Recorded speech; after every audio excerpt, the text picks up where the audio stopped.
Hello guys.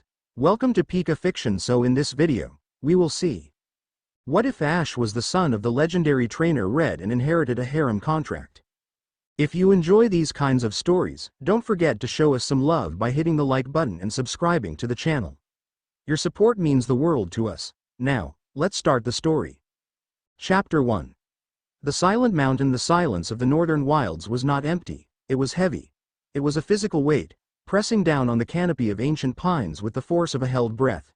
Here, miles north of the nearest unregistered settlement, the air tasted of pine needles, wet loam, and the metallic tang of impending snow.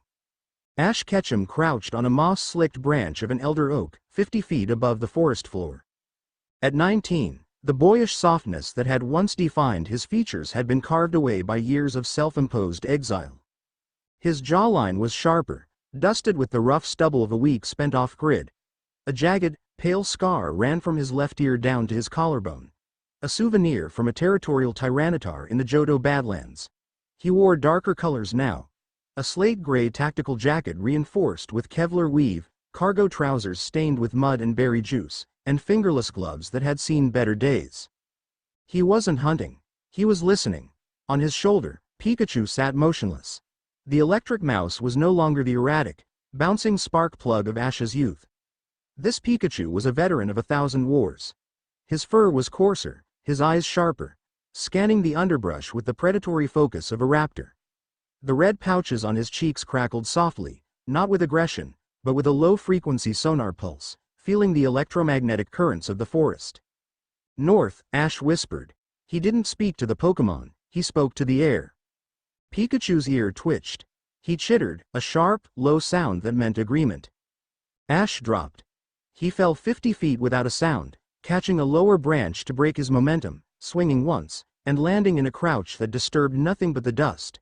He moved with a fluid, efficient grace that belonged to a Lucario more than a human. Years ago, Ash had realized that being a Pokémon master wasn't about badges or leagues. It was about understanding the chaotic, violent heartbeat of the world. He had walked away from the cameras, the interviews, and the expectations. He had vanished into the wild zones, taking jobs that the rangers were too regulated to handle and the international police were too scared to touch. But today, the wild felt wrong. The local Spinnerack population was hiding. The wind had died completely. Thump. It wasn't a sound. It was a pressure behind his eyes. A psychic impact so sudden and violent it felt like a sledgehammer striking the base of his skull. Ash staggered, his vision swimming in a wash of crimson static. He grabbed a tree trunk to steady himself, gasping for air. This wasn't a migraine. This was a broadcast. Come. One word.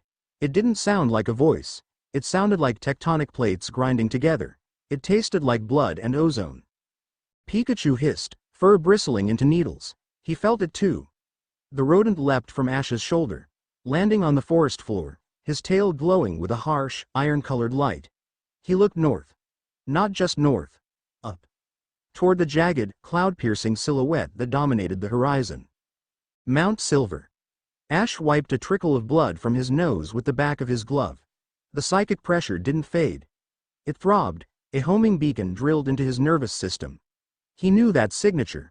He hadn't felt it in 5 years, not since the day he had left Pallet Town without saying goodbye to his mother.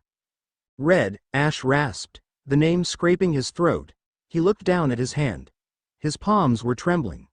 Not out of fear, but out of a sudden, overwhelming resonance. His aura, the biological life force he had spent years learning to suppress, was flaring uncontrollably. Blue light danced across his fingertips, reacting to the call from the mountain. He's dying, Ash said, the realization hitting him with more force than the psychic blast. Pikachu looked back at him, eyes wide and dark. The electric type nodded once. Ash didn't check his supplies. He didn't check the map. He knew the way. Every trainer knew the way to the grave of the strongest. He simply adjusted the strap of his pack, gritted his teeth against the pounding in his skull, and began to run. Mount Silver was a forbidden zone for a reason.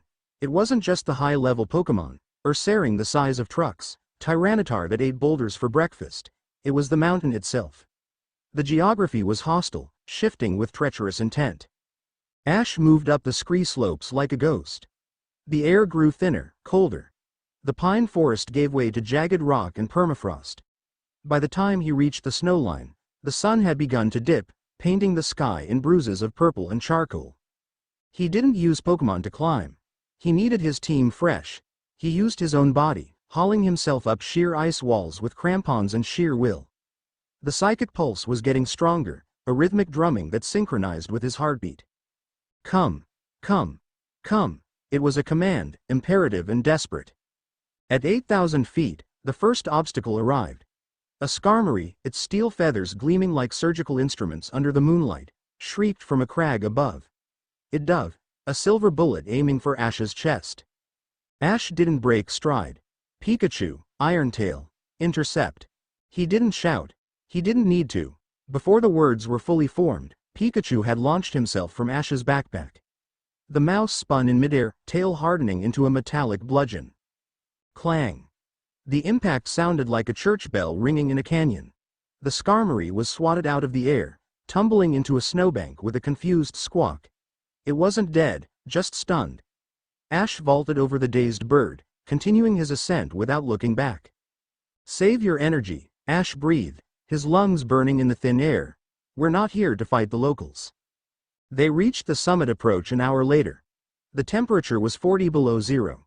The wind howled like a banshee, stripping the heat from Ash's body despite his aura instinctively flaring to keep him warm. The peak of Mount Silver was a flat plateau, an altar of ice surrounded by jagged spires that looked like the teeth of a sleeping god.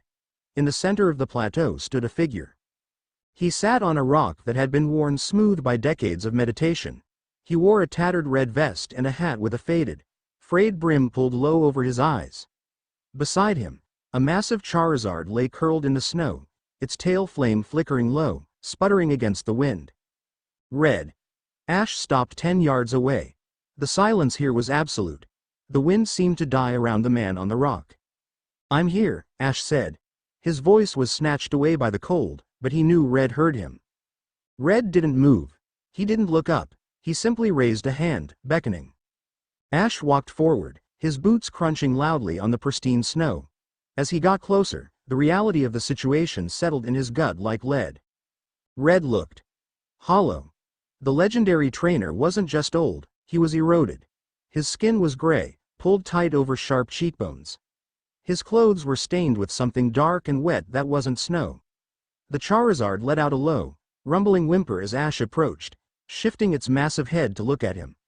The dragon's eyes were clouded with cataracts, blind and weeping. Ash knelt in front of his father. Red slowly lifted his head.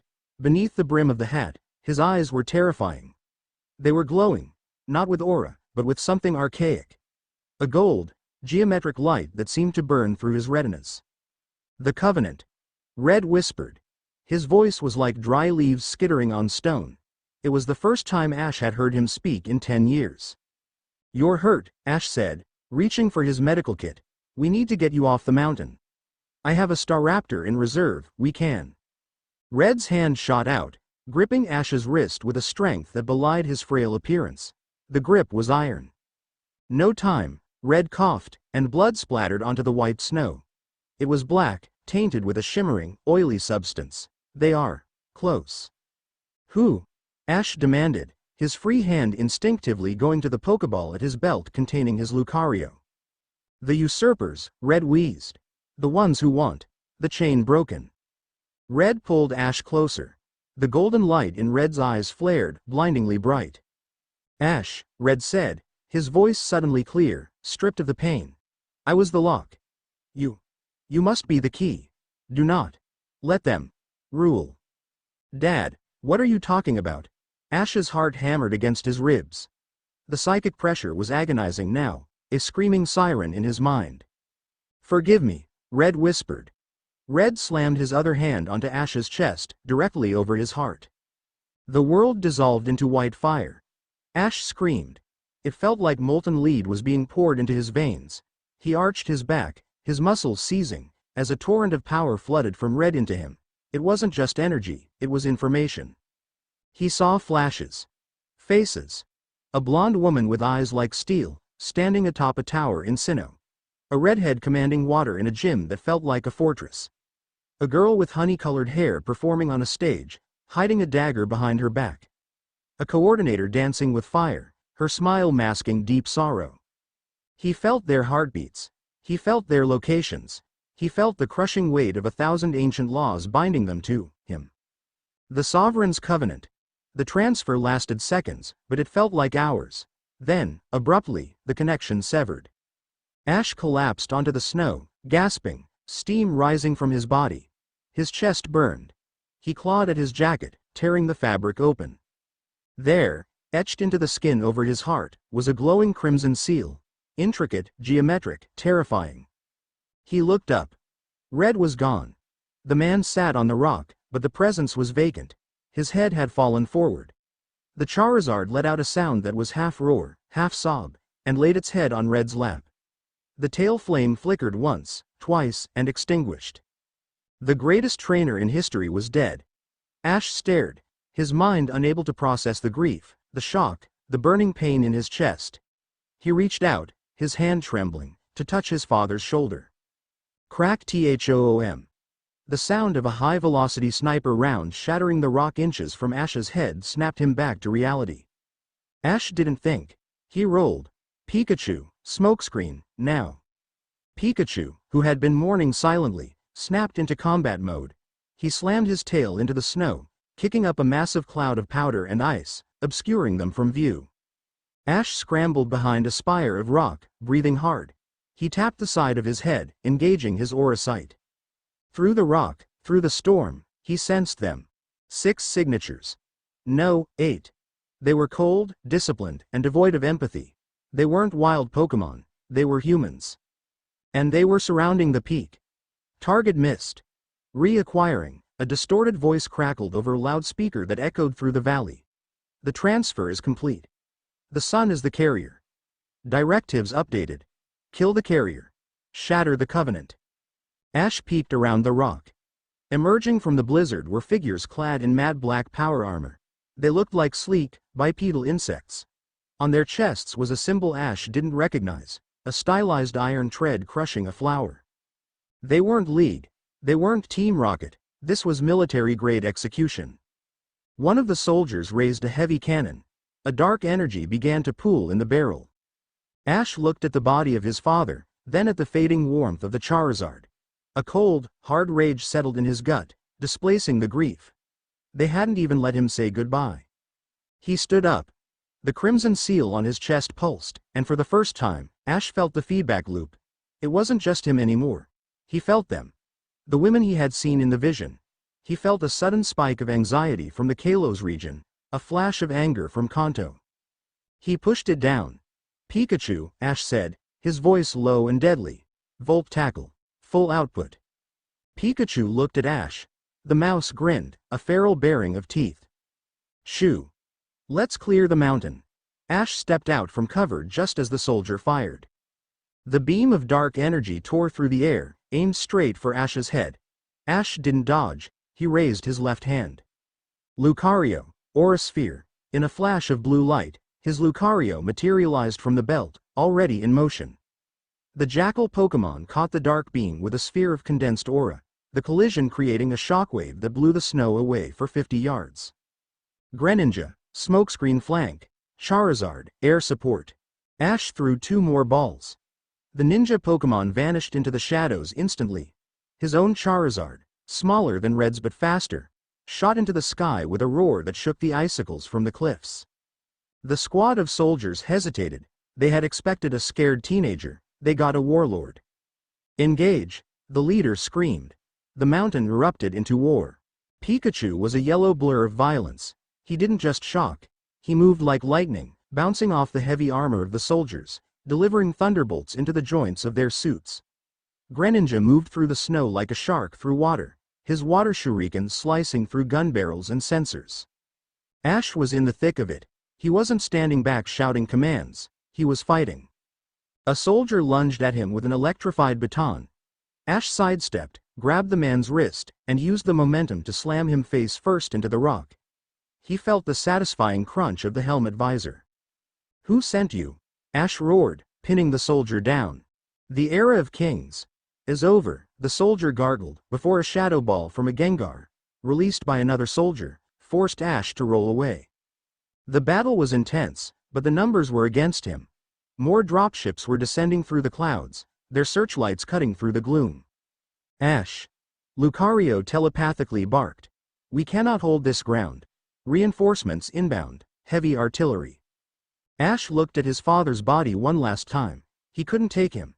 If he tried to carry the body, he would die, and the power, whatever this curse was, would die with him. Or worse, be taken. I'll come back for you, Ash swore to the silent form of Red, I promise. He recalled Charizard and Lucario. Greninja, grab Pikachu, we're jumping. Jumping? Greninja paused, confused. Ash ran toward the edge of the cliff. The drop was 3,000 feet straight down into the crags of the Silver Gorge. Trust me, Ash sprinted. The soldiers opened fire. Lasers burned the air around him, singeing his jacket. He hit the edge of the cliff and launched himself into the void. Gravity took hold. The wind roared. As he fell, he pulled a specific Pokeball from his belt, a heavy ball. Snorlax. Body press. He released the massive Pokemon in midair. Snorlax materialized, confused but heavy. Ash grabbed Snorlax's fur, pulling Pikachu and Greninja close. Brace for impact. They crashed through the canopy of the lower forest like a meteor. Snorlax took the brunt of the hits, breaking branches, shattering trunks, acting as a massive, biological shield. They hit a slope of deep powder snow and began to tumble, a chaotic ball of limbs and fur rolling at 60 miles per hour. They finally came to a halt at the bottom of a ravine, buried in a snowdrift. Ash clawed his way out, gasping. Every bone in his body ached. Snorlax groaned, giving a thumbs up before returning to his ball automatically. Ash checked his tech. His transponder was fried, his Rotom phone was cracked. But he was alive. He looked at his chest. The crimson mark was glowing softly, pulsing in time with a heartbeat that wasn't his. Where are you? A voice. Clear as a bell, feminine, terrified. It wasn't in his ears. It was in his soul. Ash stumbled, clutching his head. Who is that? The pain. It stopped. Where are you? Come to me. The pull was irresistible. It was dragging him south, towards Viridian. Ash checked his coordinates on his cracked watch. Viridian City was 20 miles away. He had no vehicle. The kill squad would be sweeping the mountain.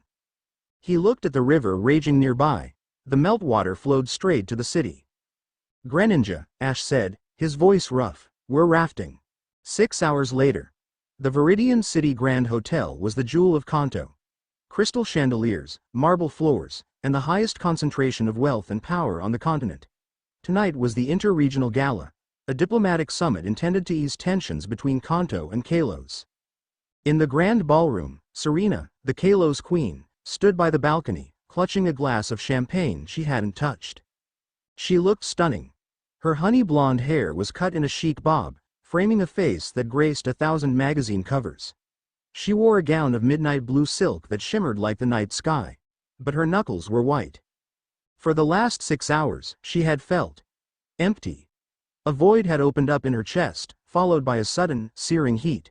She felt a presence approaching like a thunderstorm. Your Majesty? A diplomat asked, stepping closer. Are you unwell? Serena hesitated. She pressed a hand to her chest. I don't know. The doors to the ballroom were massive oak slabs, guarded by Machamps in tuxedos. Suddenly, the feeling intensified. It wasn't just a feeling anymore. It was a physical vibration.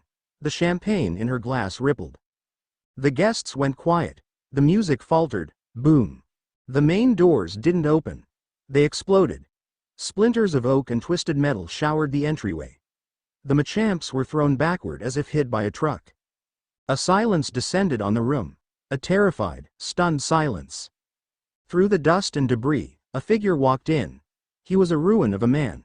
His tactical jacket was shredded, revealing a chest wrapped in bloody bandages. Mud and dried blood caked his face. He limped slightly, but his stride was unbroken.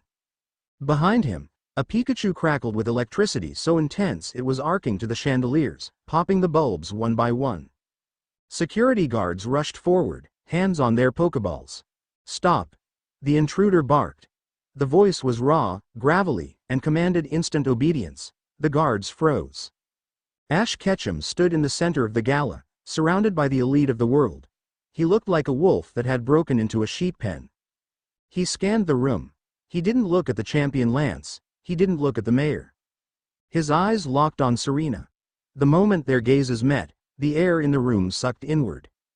Ash felt the seal on his chest sear white hot. Serena gasped, dropping her glass. It shattered, the sound echoing like a gunshot. A visible wave of crimson energy erupted from Ash, rippling across the floor, cracking the marble tiles as it raced toward Serena. It didn't hurt her. It wrapped around her like a ribbon, glowing with a terrifying, ancient majesty. The symbol on Ash's chest became visible through the torn fabric of his shirt. The same symbol appeared, glowing softly, on the back of Serena's right hand. "Ash," she whispered, her voice trembling. Ash took a step forward, then stumbled. The adrenaline was gone. The blood loss caught up to him. "They're coming," Ash rasped, his eyes rolling back. "Don't let them take me." He collapsed. But he didn't hit the floor. In a blur of motion, Serena, the graceful, poised queen of Kalos, hiked up her gown and sprinted. She slid on her knees, catching him before his head struck the marble. She cradled his bloody face in her hands, oblivious to the mud staining her dress. "Get a medic," she screamed, her voice losing all diplomatic poise, replaced by a feral protectiveness she didn't know she possessed. "If he dies, I burn this city to the ground. Do it." The crimson light pulsed once more, binding them together, as the sirens of the approaching police force began to wail outside. Chapter 1 and Chapter 2. Golden Cage's consciousness returned to Ash not as a flood, but as a slow, rhythmic throbbing in his chest. It synced with the beep of a cardiac monitor, a metronome counting down the seconds of his captivity. He didn't open his eyes immediately. Years of sleeping in the wild zones, where waking up startled meant a beedrill sting or a thief's knife, had taught him to assess his environment before revealing he was awake. Smell. Antiseptic, ozone, and the faint, expensive scent of lavender perfume. Sound. The low hum of a grade A containment field. The rustle of silk. A heartbeat that wasn't his, rapid and anxious, echoing in his mind like a drum. Feeling. Restraints. Heavy magnetic cuffs on his wrists and ankles. And pain. A deep, searing ache in his chest, directly beneath the new scar. He opened his eyes. The room was white. Blindingly, aggressively white. It wasn't a standard hospital room. It was a secure holding cell masquerading as a medical suite. One wall was entirely glass, bulletproof, reinforced polycarbonate, looking out into a hallway patrolled by men in gray tactical uniforms. And sitting in a rigid, uncomfortable plastic chair next to his bed was the Kalos Queen. Serena looked like she hadn't slept in 2 days. Her midnight blue gala dress was wrinkled, the hem stained with the mud from his boots. Her makeup was smudged. She was staring at her hands, where a faint, crimson geometric pattern pulsed in time with the monitor. Ash tried to sit up. The magnetic cuffs hummed, locking his arms to the rails. "Don't," Serena said. Her voice was brittle, like dry ice. She didn't look at him. "If you move too far away from me, it feels like my blood is boiling. So please, for the love of Arceus, stay still." Ash fell back against the pillow, exhaling slowly. He looked at the ceiling. "How long?" 36 hours, Serena said. She finally looked at him. Her blue eyes were a mixture of relief, fury, and terror. "You were in hypovolemic shock. You lost 3 pints of blood. The doctors said you should be dead." "I've had worse," Ash rasped. He tested the cuffs. "High-grade alloys. Where is my team?" "Confiscated," Serena said, gesturing to a sealed locker on the far wall, "except him." Ash turned his head. Pikachu was curled up on the end of the bed, asleep. The electric mouse looked exhausted, his fur matted. He was uncaged. "Why didn't they box him?" Ash asked. "They tried," Serena said, a dark amusement coloring her tone. "He almost vaporized a nurse. Then I started screaming because when they tried to take him out of the room, the thing on our hands started flaring. It seems the bond extends to your primary partner." Ash closed his eyes. "The Covenant. Is that what this is?" Serena stood up. She walked to the edge of the bed, her hands trembling. "Ash, What did you do to me? I was at a gala. I was doing my job. Now I'm in a detention block in a PLA black site, and I literally cannot walk through that door to use the bathroom without you dragging your bed with me or I collapse in agony. I didn't choose this, Serena, Ash said quietly. He looked at the crimson seal on his chest, visible through the thin medical gown. My father passed it to me, before he died. The anger in Serena's face faltered. Red? Red is dead? Murdered, Ash corrected. The memory of the sniper shot made his aura flare, a flash of blue light that caused the lights in the room to flicker. By the people running this facility. The door to the cell hissed open. The air temperature seemed to drop 10 degrees. 2 guards in riot gear stepped in, flanking a man in a pristine charcoal suit. He was tall, gaunt, with wire-rimmed glasses and hair the color of polished steel. He held a tablet with the indifference of a butcher reading a receipt. Prefect Voss, Ash said. He recognized the face from the dossiers he'd stolen during his time in the Rangers. The director of the Pokemon League Authority's Special Assets Division. Mr. Ketchum, Voss said. His voice was smooth, cultured, and utterly soulless. And Queen Serena. I trust the accommodations are sufficient given the unique biological constraints. You're holding a foreign head of state against her will, Serena said, her voice regaining the steel of a monarch. The Kalos Council will view this as an act of war. The Kalos Council believes you are currently in a secure quarantine due to exposure to a contagion brought in by Mr. Ketchum, Voss replied smoothly. He tapped his tablet. A convenient narrative. It buys us time to study the asset. I am not an asset, Ash said. The magnetic cuffs groaned as he clenched his fists. Voss walked to the foot of the bed, studying Ash like a lab specimen. You are the son of Red. You have just inherited a psionic command structure that dates back to the Pokemopolis era. You can theoretically compel the obedience of the world's most powerful trainers. You are a weapon, Ash. And right now, the safety pin is pulled. Voss looked at Serena. And you, Your Highness, are the collateral damage. The Covenant has bound you to him. It's a protection mechanism. The king requires his guard. You cannot leave him. You cannot harm him. You are effectively his slave. That's a lie, Ash growled. Is it? Voss smirked. Serena, pick up that scalpel from the tray. Serena hesitated, then reached for the small surgical blade on the side table. Now, Voss commanded, cut his arm. Serena's hand moved. She gripped the scalpel. She looked at Ash, her eyes wide. She wanted to prove him wrong. She moved the blade toward Ash's forearm. But an inch away from his skin, her hand froze. Sweat beaded on her forehead. Her arm shook violently. She gritted her teeth, straining with every ounce of willpower she possessed to make the cut. I can't. She gasped. The Covenant forbids you from harming the Sovereign, Voss explained, bored. Fascinating. The neural override is absolute. Serena dropped the scalpel, breathing hard, looking at her hand in horror. She looked at Ash, a deep, primal fear in her eyes. She wasn't scared of the situation anymore, she was scared of him. Ash felt that fear through the bond. It tasted like bile. Let her go, Ash said, his voice dropping to a dangerous, vibrating low. Keep me. I don't care. But if you don't release her, I will tear this facility apart. You have no Pokemon, Mr. Ketchum. You are restrained. Your aura is dampened by the field generators in the walls, Voss said, turning to leave. We will begin the extraction experiments tomorrow. We need to see if the Covenant can be surgically removed and transferred to a more cooperative vessel. Voss stepped out. The door hissed shut. The lock engaged. Silence returned to the room, but now it was thick with Serena's terror. She backed away from the bed until she hit the glass wall. She slid down it, pulling her knees to her chest. I'm a prisoner, she whispered, in my own body. Ash closed his eyes. He focused. He didn't focus on the anger, or the pain, or the fear. He focused on the hum of the magnetic cuffs. Serena, he said softly. Don't talk to me, she snapped, tears streaming down her face. You heard him.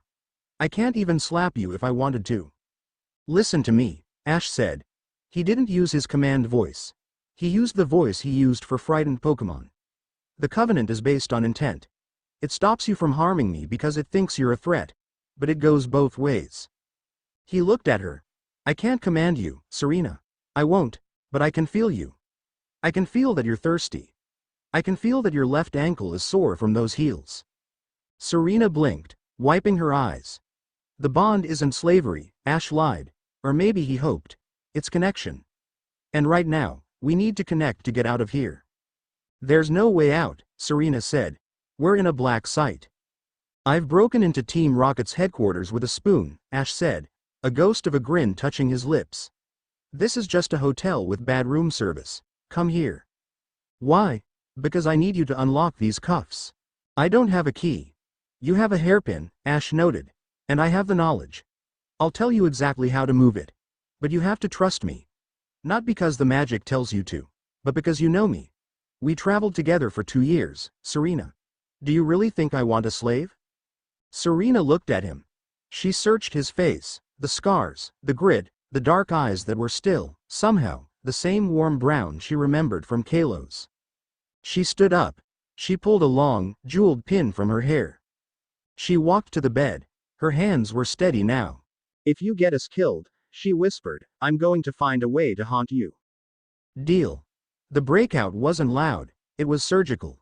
Ash had guided Serena's hands to pick the magnetic locks, a skill he'd learned from a street rat in Unova. Once free, Ash didn't rampage. He moved with terrifying efficiency.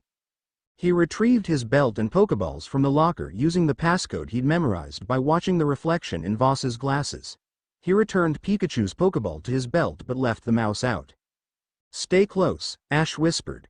They moved through the ventilation ducts. Ash moved silently, carrying his boots so they wouldn't clang on the metal.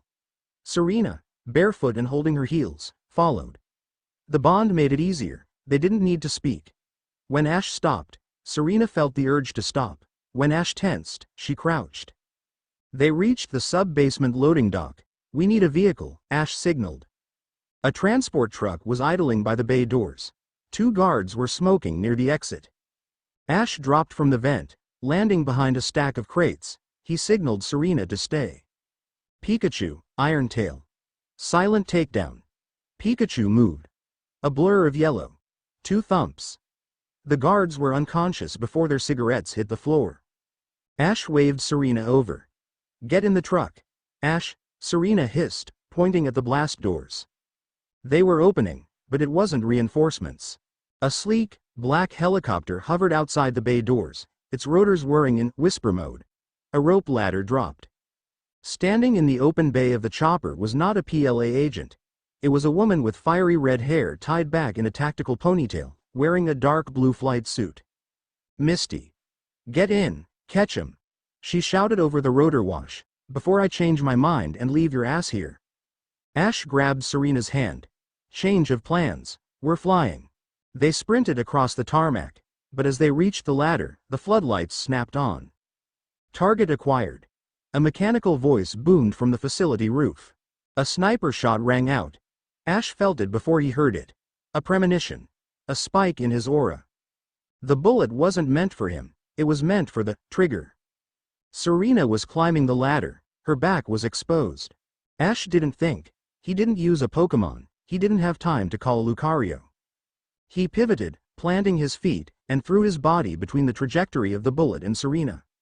He didn't just block it with meat and bone, he screamed, shoving his hands forward. Protect. The Covenant seal on his chest flared blindingly bright. A translucent, golden barrier of aura manifested in front of him, a hexagonal shield made of pure light. Clang. The high-caliber round slammed into the barrier, flattening against the psychic construct. The impact shattered the shield, throwing Ash backward onto the asphalt. Ash! Serena screamed, looking down from the ladder. Go! Ash roared, scrambling to his feet. Get in the chopper. He grabbed the bottom rung as the helicopter banked sharply to avoid return fire. Misty's Starmie spun out of the cabin, unleashing a hydro pump that blasted the spotlight towers, plunging the bay into darkness. They swung wildly into the night sky, leaving the alarms of the facility fading below. The safe house. Cerulean city outskirts. The helicopter touched down in a secluded clearing deep within the Cerulean Cape, miles from the city proper. It was Misty's private retreat, an old lighthouse keeper's cottage. Ash collapsed onto the grass the moment they landed. His adrenaline was crashing. The aura shield had drained him. Serena jumped out, stumbling on the uneven ground. She fell to her knees beside him. "You idiot!" she yelled, hitting his chest. "You could have died. Why didn't you use a Pokémon?" Ash lay on his back, staring up at the stars. He laughed, a dry, wheezing sound. Reflex. Misty jumped down from the cockpit. She looked older, harder. She wore a sidearm on her hip, something the old Misty would never have done. She walked over, looking down at Ash with a mixture of nostalgia and cold calculation. "You look like hell, Ash," she said. "Good to see you too, Mist," Ash groaned, sitting up. Misty looked at Serena. The two women locked eyes. There was no warmth there. "So," Misty said, crossing her arms. "This is the Queen. And I see the mark." She pointed to Serena's hand. "Voss's leak was right. You're a walking soul trap." "I'm a victim," Serena said, standing up and smoothing her ruined dress. She regained her composure, though her hands were shaking. "And I would appreciate it if you told me who you were and why you just extracted a convicted terrorist." "I'm Misty Waterflower. Gym leader of Cerulean. Lieutenant Commander of the Kanto Defense Forces," she said. She looked at Ash. "And I didn't extract him because I like him. I did it because if the PLA dissects him, they get the weapon. I'd rather the weapon stay in the hands of an idiot I know than a sociopath I don't." Ash managed to stand, using Pikachu for support. "Thanks for the vote of confidence." "Don't get comfortable," Misty warned. She stepped closer to Ash, her eyes narrowing. "I can feel it too, Ash. The pull. It's faint, but it's there." Ash froze. "You? Whatever Red gave you, it's reaching out to all of us," Misty said quietly. "The chosen. The champions. The leaders." She grabbed Ash by the collar of his jacket, pulling him down to her level. "I helped you today because I owe you for the old days. But hear this. I will not be a slave. If that mark appears on my hand, if I feel my will slipping, I will put a hydro pump through your chest. Do you understand?" Ash looked into her eyes. He saw the fear behind the threat. "I understand," Ash said softly. "I'll find a way to break it, Misty, I promise." "You better," she said, releasing him. "Now get inside. We have to move at dawn. The Iron Treads will be hunting." Ash watched Misty walk toward the cottage. He turned to Serena. "Are you okay?" he asked. Serena looked at him. She thought about the moment on the tarmac. The shield. The way he had thrown himself in front of a bullet without hesitation. The magic in the bond told her to trust him. But for the first time, her own heart was whispering the same thing. "I'm alive," she said.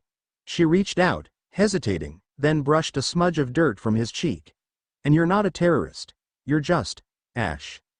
Ash managed a tired smile. "Is that a good thing?" "We'll see," Serena said. "Now let's go. Your Lieutenant Commander is scary." As they walked toward the cottage, Ash looked at the moon. The seal on his chest burned low and steady. He had saved Serena. He had found Misty. But as he looked at the shadows of the forest, he saw the pattern of the Covenant expanding in his mind's eye. It wasn't just Kanto. A psychic ripple from Sinnoh, a heartbeat from Hoenn.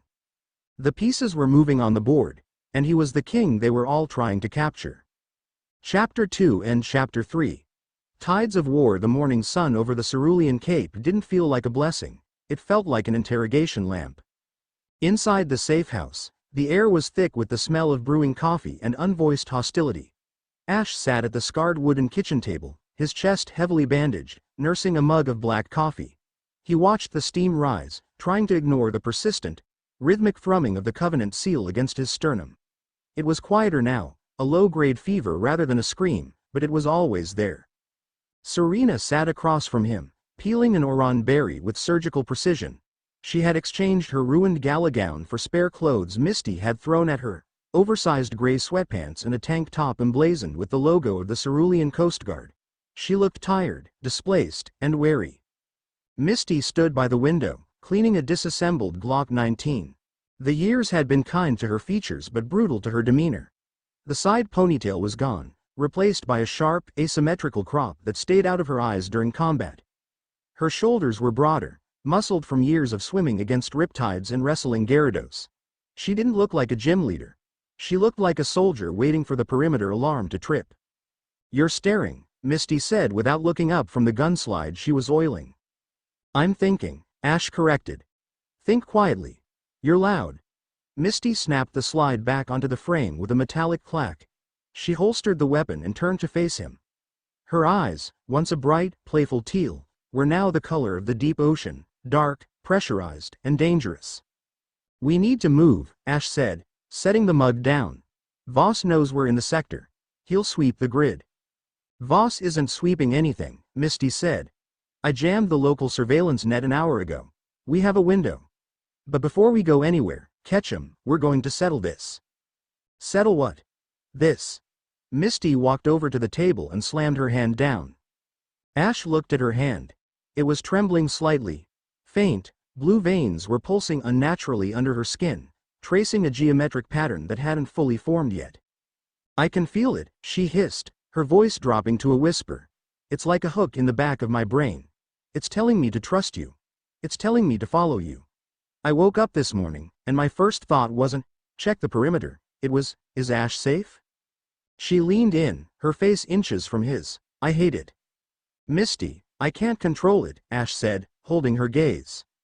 I know you can't. That's the problem. She pulled back, her expression hardening. You're a biological weapon, Ash. A contagion.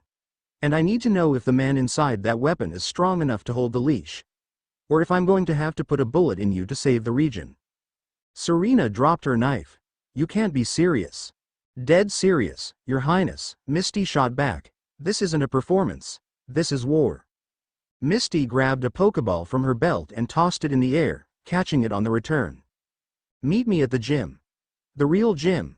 If you can beat me, if you can show me you still have the guts to command, not just the magic to compel, then I'll help you get to Sinnoh. If you lose, I lock you in a containment cell until the League sorts this mess out. And if I refuse? Ash asked quietly. Misty smiled. It wasn't a nice smile. Then you're not the Ash Ketchum I remember, and you're already lost. She turned and walked out the door. Ash looked at Pikachu. The mouse was finishing a bowl of Pokemon food, his ears twitching. He looked up at Ash and sparked his cheeks. Ready when you are. She's trying to scare you, Serena said, her voice tight. She's testing the bond. No, Ash stood up, wincing as his ribs protested. He grabbed his belt. She's terrified. She thinks she's losing her free will. I have to show her that following me is her choice. The Cerulean Gym was no longer the bright, aquarium-style arena of Ash's youth. It was a fortress. Built into the base of a hydroelectric dam, the main chamber was a cavernous, industrial hangar of reinforced concrete and steel walkways suspended over a churning, artificial deep water pool. Turbines hummed in the distance, vibrating the floor. The lighting was harsh, industrial sodium halide, casting long, orange shadows. Misty stood on the far platform, 60 feet away across the water. She wore a tactical wetsuit, her feet planted wide. Ash stood on the Challenger's platform. Serena stood in the observation box, gripping the railing, Pikachu perched on Ash's shoulder. 3 on 3, Misty's voice echoed over the PA system, distorted by the acoustics of the dam. No substitutions.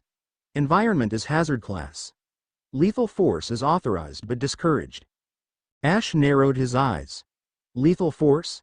Since when do gym leaders authorize lethal force? Since the League started hiring death squads, Misty replied. Come on, Ash, show me the legend. Ash unclipped a heavy ball. Snorlax is still recovering. Charizard doesn't fit in here. He fingered a dusk ball. Greninja, you're up. He threw the ball. In a burst of water and shadow, Greninja materialized on the surface of the pool. He didn't sink. He stood on the water's tension, his webbed feet rippling the surface. The ninja Pokemon crossed his arms, his tongue scarf blowing in the draft from the turbines. Misty smirked.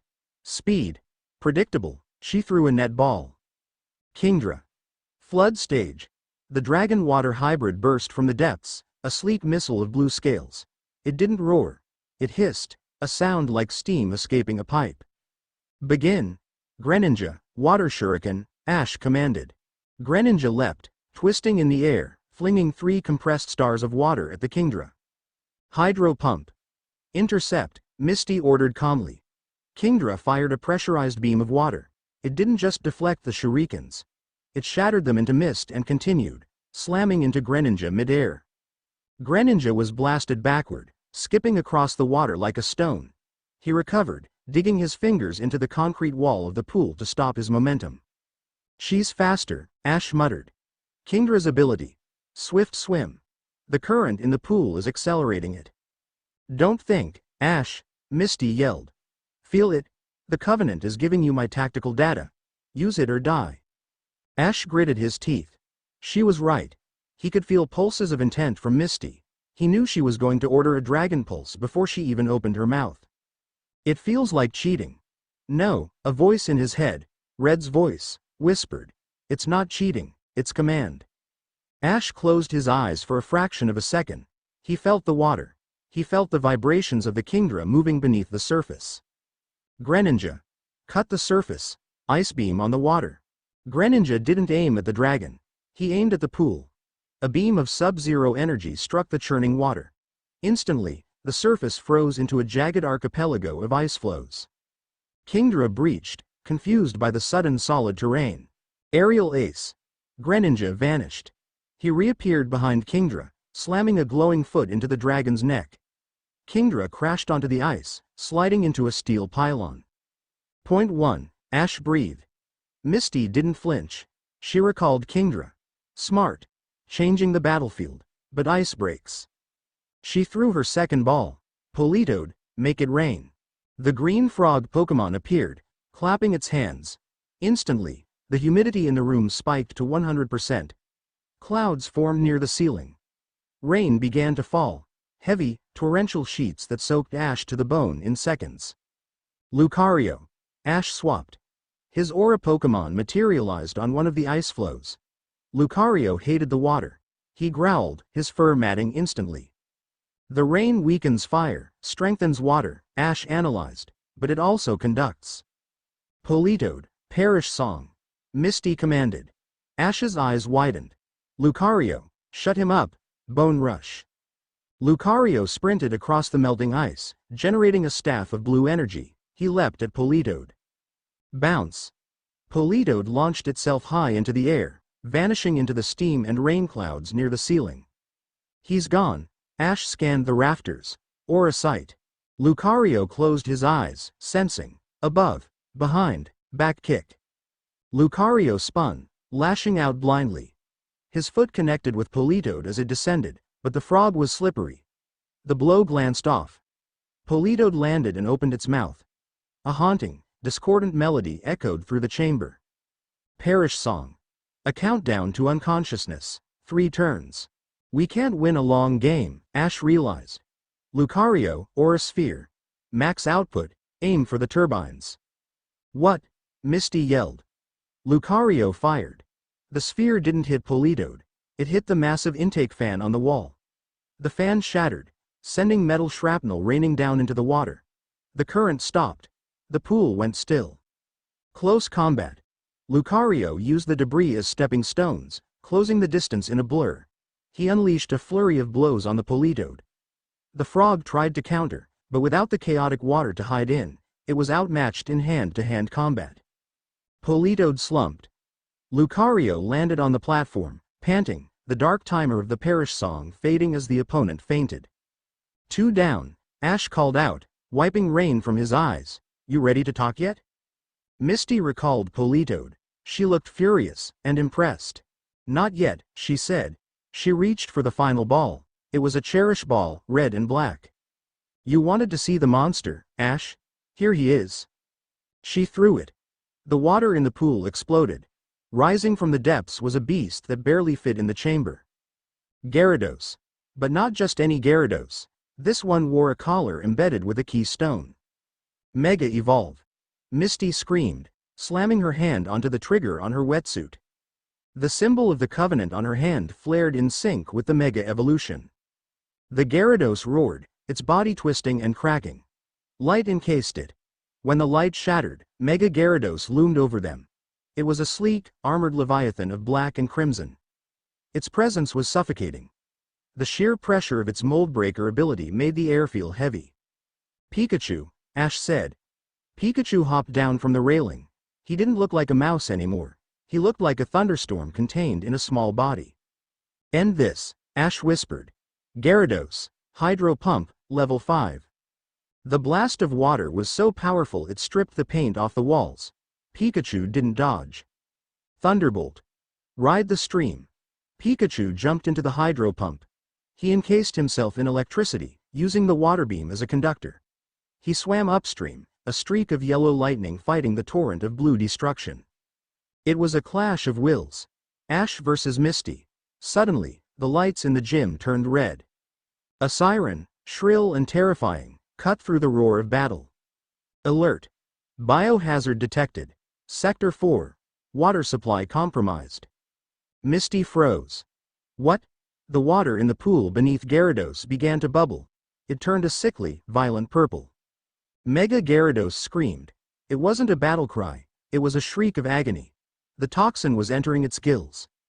The dragon began to thrash, its eyes turning entirely red, losing all pupil definition. Gyarados. Return. Misty fumbled for the ball. The laser beam hit the Gyarados, but the energy bounced off. It's rejecting the recall, Misty yelled, panic entering her voice. The toxin. It's inducing a berserk state.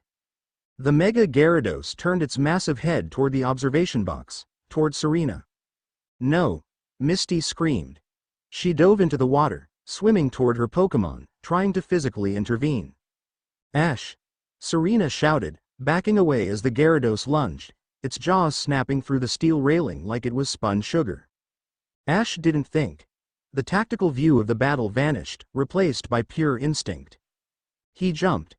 He cleared the gap between the Challenger platform and the central walkway, landing in front of the rampaging Gyarados. He was an ant facing a dragon. Pikachu, Iron Tail on the support beams, dropped the ceiling. Shoo! Pikachu smashed the supports. A section of the concrete catwalk collapsed, slamming onto Gyarados' neck, pinning it momentarily. It wouldn't hold. The beast was thrashing, cracking the concrete. Ash ran to the edge where Misty was pulling herself out of the toxic water. She was coughing, her skin burning from the chemicals.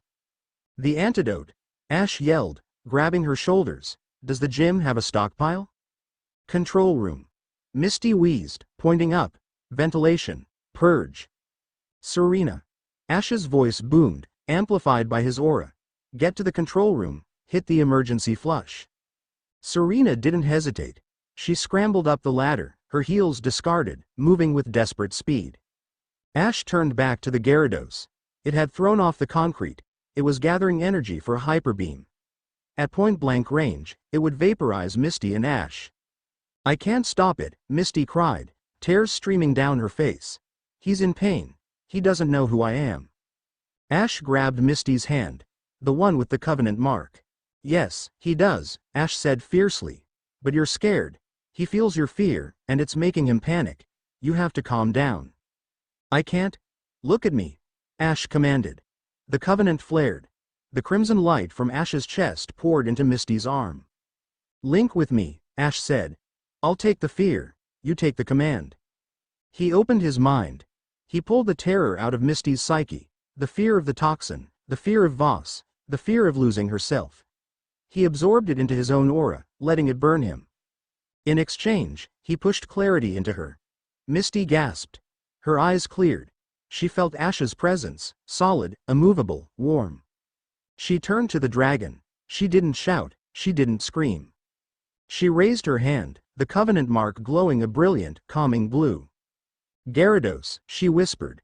Her voice was amplified by the psychic link, echoing inside the dragon's skull. Sleep. The hyper beam fizzled in the dragon's maw. The red in its eyes flickered and died, replaced by confusion. At that moment, the overhead sprinklers exploded to life, spraying a neutralizing foam that Serena had activated from the control room. The purple water turned clear. Mega Gyarados groaned, de-evolved in a flash of light, and slumped into the water, unconscious but breathing. Ash let go of Misty's hand. He staggered back, his nose bleeding. Taking on someone else's panic attack was exhausting. Misty stood there, panting, staring at her Gyarados, then at her hand. The silence in the gym was heavy, broken only by the hiss of the neutralizing foam. Serena ran down the stairs, breathless. The city. The newsfeed says the river was dosed with a rage-inducing toxin. The silenced claimed responsibility. They targeted the water types. Misty looked at Ash. She wiped the slime and water from her face. You saved him, she said softly. You could have run. You saved my Pokémon. He's part of your team, Ash said, wiping the blood from his lip. That makes him part of mine. Misty walked up to him. She didn't hug him. She punched him in the shoulder, hard. Ow! Ash yelped. That's for the psychological warfare, she said. Then, her expression softened. She grabbed his jacket and pulled him into a rough embrace. She smelled like river water, chemicals, and ozone. You win, Ketchum, she whispered into his ear. I'm in.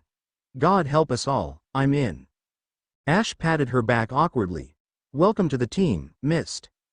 As she pulled away, the covenant mark on her hand solidified. It was no longer pulsing or agitated. It was a permanent, intricate tattoo of gold and crimson. She looked at it, flexing her fingers. It doesn't itch anymore, she noted with surprise. Because you stopped fighting it, Ash said. It's not a cage, Misty. It's a line. A line to what? To the people who are going to burn Voss's organization to the ground, Serena said, stepping up beside them. She looked like a wreck, but her eyes were fierce. Misty looked between them. She grinned, a sharp, dangerous shark grin. Well, she said, cracking her knuckles. I have a gym to repair, a city to clean up, and a terror cell to hunt down, but first. She walked over to a hidden panel in the wall and pulled out a waterproof crate.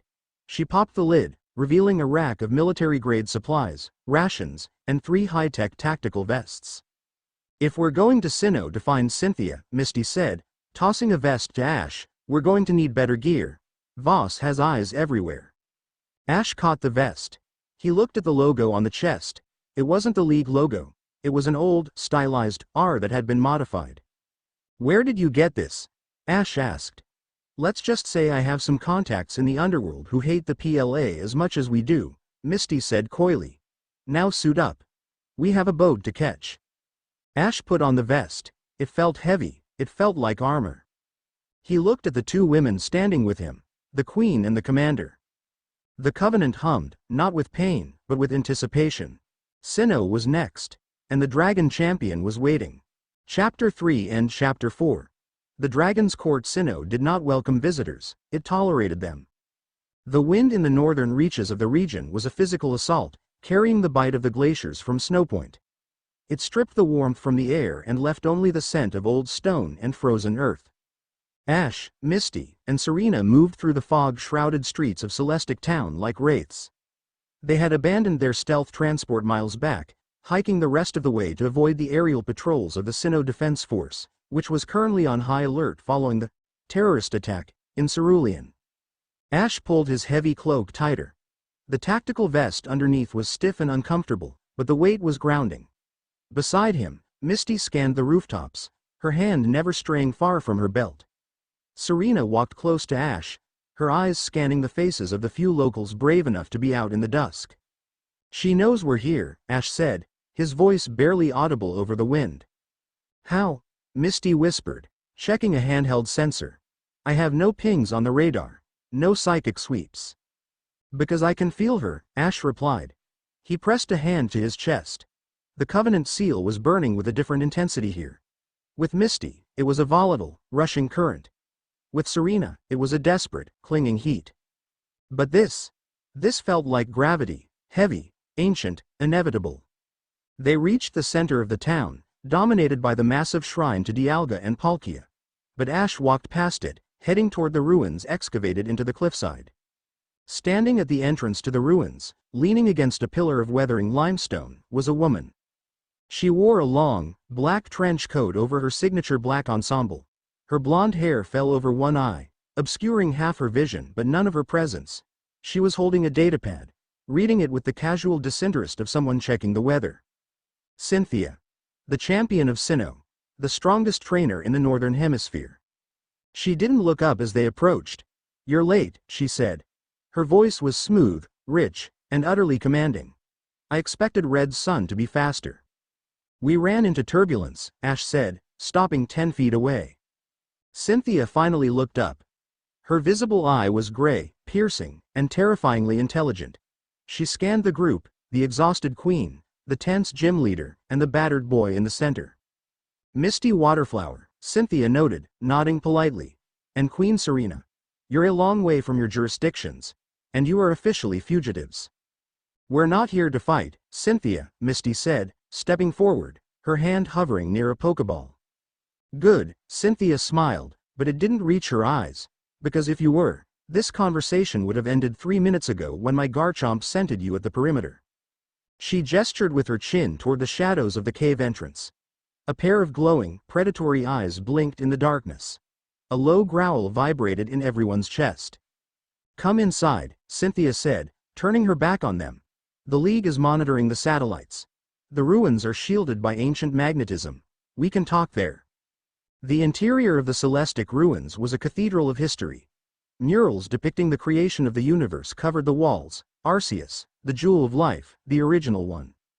Cynthia led them to a central chamber where a camp had been set up. A fire crackled in a sophisticated containment unit. She poured tea from a thermos into 4 cups. Sit, she commanded. They sat. The dynamic was shifted instantly. In Kanto, Ash was the returning hero. Here, he felt like a student called to the principal's office. Cynthia sat across from Ash, crossing her legs. She stared at his chest. Show me, she said. Ash unzipped the tactical vest and the thermal shirt beneath. The crimson seal was glowing softly in the dim light. Cynthia leaned forward, her expression shifting from detached amusement to academic fascination. She traced the air above the mark without touching it. The Sovereign's Covenant, she whispered. I thought it was a myth. A bedtime story the elder of the Draconid people told me. You know what this is? Ash asked. I am an archaeologist, Ash. I know the history of power, Cynthia said, leaning back. Thousands of years ago, before Pokeballs, humanity warred with Pokemon. It was chaos. To bring order, a pact was made between the strongest human lineage and the alpha Pokemon. A binding spell. The king would hold the leash, and the queens, the matriarchs of the strongest tribes, would be bound to him to ensure unity. She looked at Serena and Misty. It is a weapon of empire, Cynthia stated coldly. It forces loyalty to prevent civil war. And now, it seems Red has passed the crown to you. I don't want an empire, Ash said firmly. I want to stop Voss. Voss is a symptom, Cynthia dismissed. The League is terrified because the Covenant represents absolute authority. If you mastered this, Ash, you could theoretically walk into the Hall of Origin and command Arceus himself. That is why they want you dead. And what about you? Misty asked sharply. Are you going to try to kill him? Or are you going to fall in line like a good little matriarch? The air in the cave dropped to freezing. Cynthia turned her gaze to Misty. The pressure was immense. It wasn't aura, it was pure, refined intimidation. I do not fall in line, Waterflower. I choose my path. Cynthia stood up. The Covenant is trying to bind me. I feel it. It's a whisper in my ear telling me that Ash is precious, that he is necessary. It's annoying. She walked over to Ash. But I am not convinced, she said, looking down at him. Red was a monster of a trainer. You are a boy who relies on friendship and luck. The Covenant chose you by blood, not by merit. Ash stood up. He was a head shorter than her, but he didn't back down. Test me, Ash said. Cynthia smiled. This time, it was genuine. I intend to. The test isn't a battle, Cynthia said, walking deeper into the ruins. Beating my Garchomp proves you have strong Pokemon. It doesn't prove you are strong. They emerged into a massive subterranean cavern. It was a nesting ground. Hundreds of Gabite and Gibble scurried around the rock formations. And guarding them, circling in the air and perched on stalagmites, were 36 wild Garchomps. This was a dragon's den. A primal, chaotic pit of apex predators. These dragons are not trained, Cynthia explained. They are wild, territorial, and violent. They listen to me because I am the alpha. I dominate them through fear and respect. She pointed to a stone altar on the far side of the cavern, 200 yards away through the swarm of dragons. Walk to that altar, Cynthia said. If you are the sovereign, they will let you pass. If you are a pretender, well, I hope your medical insurance is comprehensive. You can't be serious, Serena cried, grabbing Ash's arm. They'll tear him apart. Then he dies, Cynthia said simply. And the covenant breaks, and I am free of this headache. Ash looked at the sea of dragons. They were snapping at each other, their scythe arms carving gouges into the rock. Ash, don't, Misty warned. This is suicide. Let me send out Gyarados. We can clear a path. No, Ash said. He gently removed Serena's hand from his arm. She's right. If I can't do this, I can't lead you against Voss. He stepped forward. Ash, Serena shouted. Ash walked into the cavern. The moment his boot hit the gravel, 40 heads snapped toward him.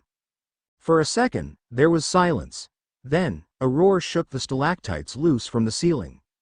A massive female Garchomp, scarred and missing half a fin, dove from a perch. She was a missile of scales and rage, aiming to decapitate the intruder. Ash didn't flinch. He didn't reach for a Pokeball. He didn't raise his aura shield. He simply looked at her, and he pushed. He didn't push with his hands. He pushed with the covenant. He took the feeling of the seal, the ancient, burning authority of the king, and he projected it outward. Stop. The mental command slammed into the Garchomp mid-air. The dragon flinched as if hit by a physical wall. She crashed into the ground 10 feet in front of Ash, skidding to a halt. She snarled, snapping her jaws, but she didn't advance. She looked confused. Her instincts screamed kill, but her soul screamed obey. Ash kept walking. He didn't run. He walked with a steady, deliberate rhythm. More dragons descended. A circle of them formed around him, a swirling vortex of claws and teeth. They roared, they postured, they threatened. But Ash didn't look at them. He looked straight ahead at the altar. Kneel, Ash whispered. He felt the drain on his stamina. Commanding this many complex minds was like holding up a collapsing building. His nose began to bleed. His vision blurred. A young, aggressive male Garchomp broke the line.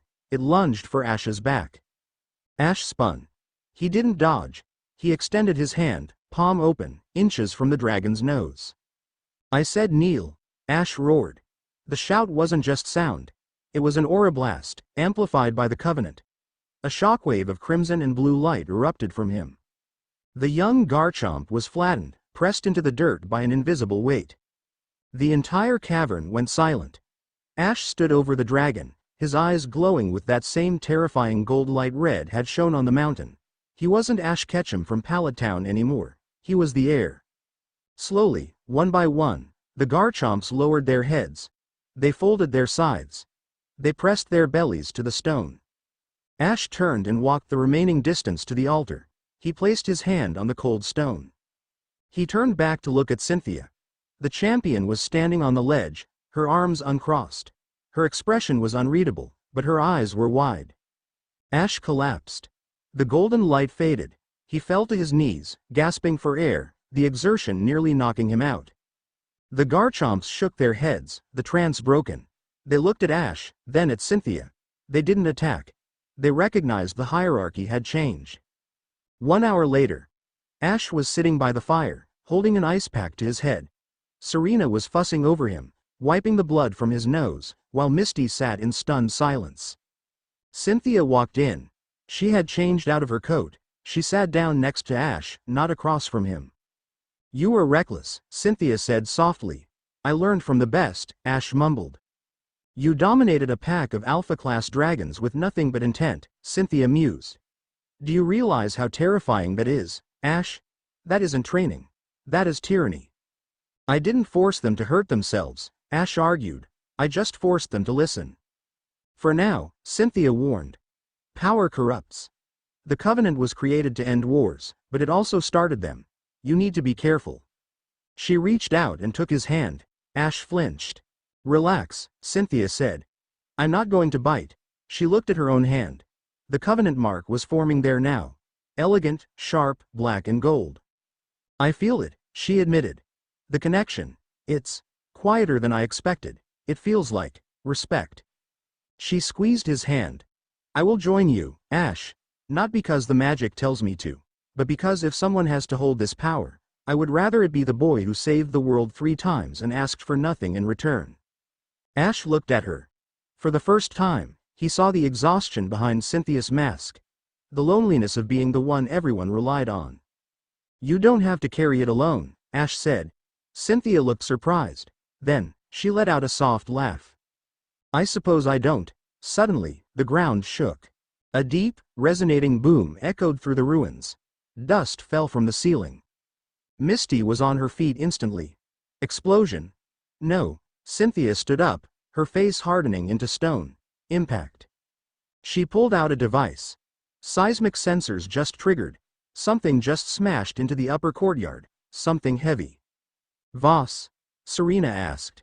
No, Cynthia said, looking at the readout. The energy signature is wrong.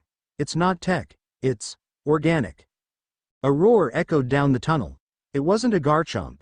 It was deeper, metallic, and twisted. Dragons, Cynthia hissed, but they're screaming. The corruption. They ran back to the cavern entrance. The scene was a nightmare. The roof of the cavern had been breached. Through the hole, dark shapes were descending. They looked like Pokémon, but they were wrong. A Salamence, its scales painted in matte black armor, its eyes glowing a virulent violet.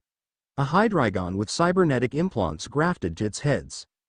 And riding on the back of the Salamence was a figure clad in white robes, wearing a mask that looked like the face of Arceus. The silenced, Misty spat. I thought they were mercenaries. This is a cult, Cynthia corrected. The armored Salamence opened its mouth. A device on its throat emitted a high-frequency shriek. The wild Garchomps in the cavern went berserk. They didn't attack the intruders. They attacked each other. The sound was driving them into a frenzy. They're using a sonic agitator, Cynthia analyzed instantly. It overrides the rage center of the dragon brain. We have to stop it, Ash said. Lucario, he released the Aura Pokémon. Cynthia released her Garchomp. Misty released her Gyarados. Target the emitter on the Salamence, Ash ordered. The battle was chaotic. The wild Garchomps were a hazard, snapping at anything that moved. Ash, Cynthia, and the others had to fight their way through the frenzied mob to get to the intruders. Ash. Cynthia shouted over the din. I'll clear a path. You take the shot. Garchomp, Draco Meteor. Cynthia commanded. Her Garchomp launched a sphere of energy into the ceiling, which exploded into a shower of meteors, raining down on the wild dragons, stunning them but not killing them. The path was open. Ash saw the white-robed figure. The figure was watching him.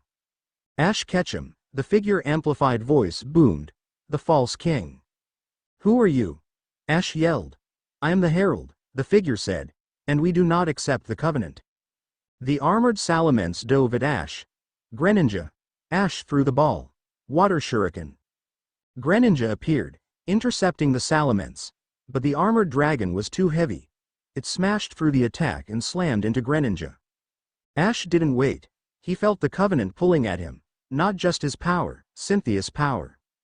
He looked at Cynthia. She was fighting 3 corrupted Noivern. Cynthia, Ash yelled. Sync with me. Cynthia looked at him. She understood. She didn't fight the bond. She leaned into it. Ash felt her power flood into him. It was cold, precise, and immense. He channeled it. Lucario. Ash roared. Dragon Pulse. But it wasn't just a Dragon Pulse. Infused with Cynthia's resonance, Lucario's attack turned from blue to a blinding, royal purple. It took the shape of a massive, spectral dragon jaw.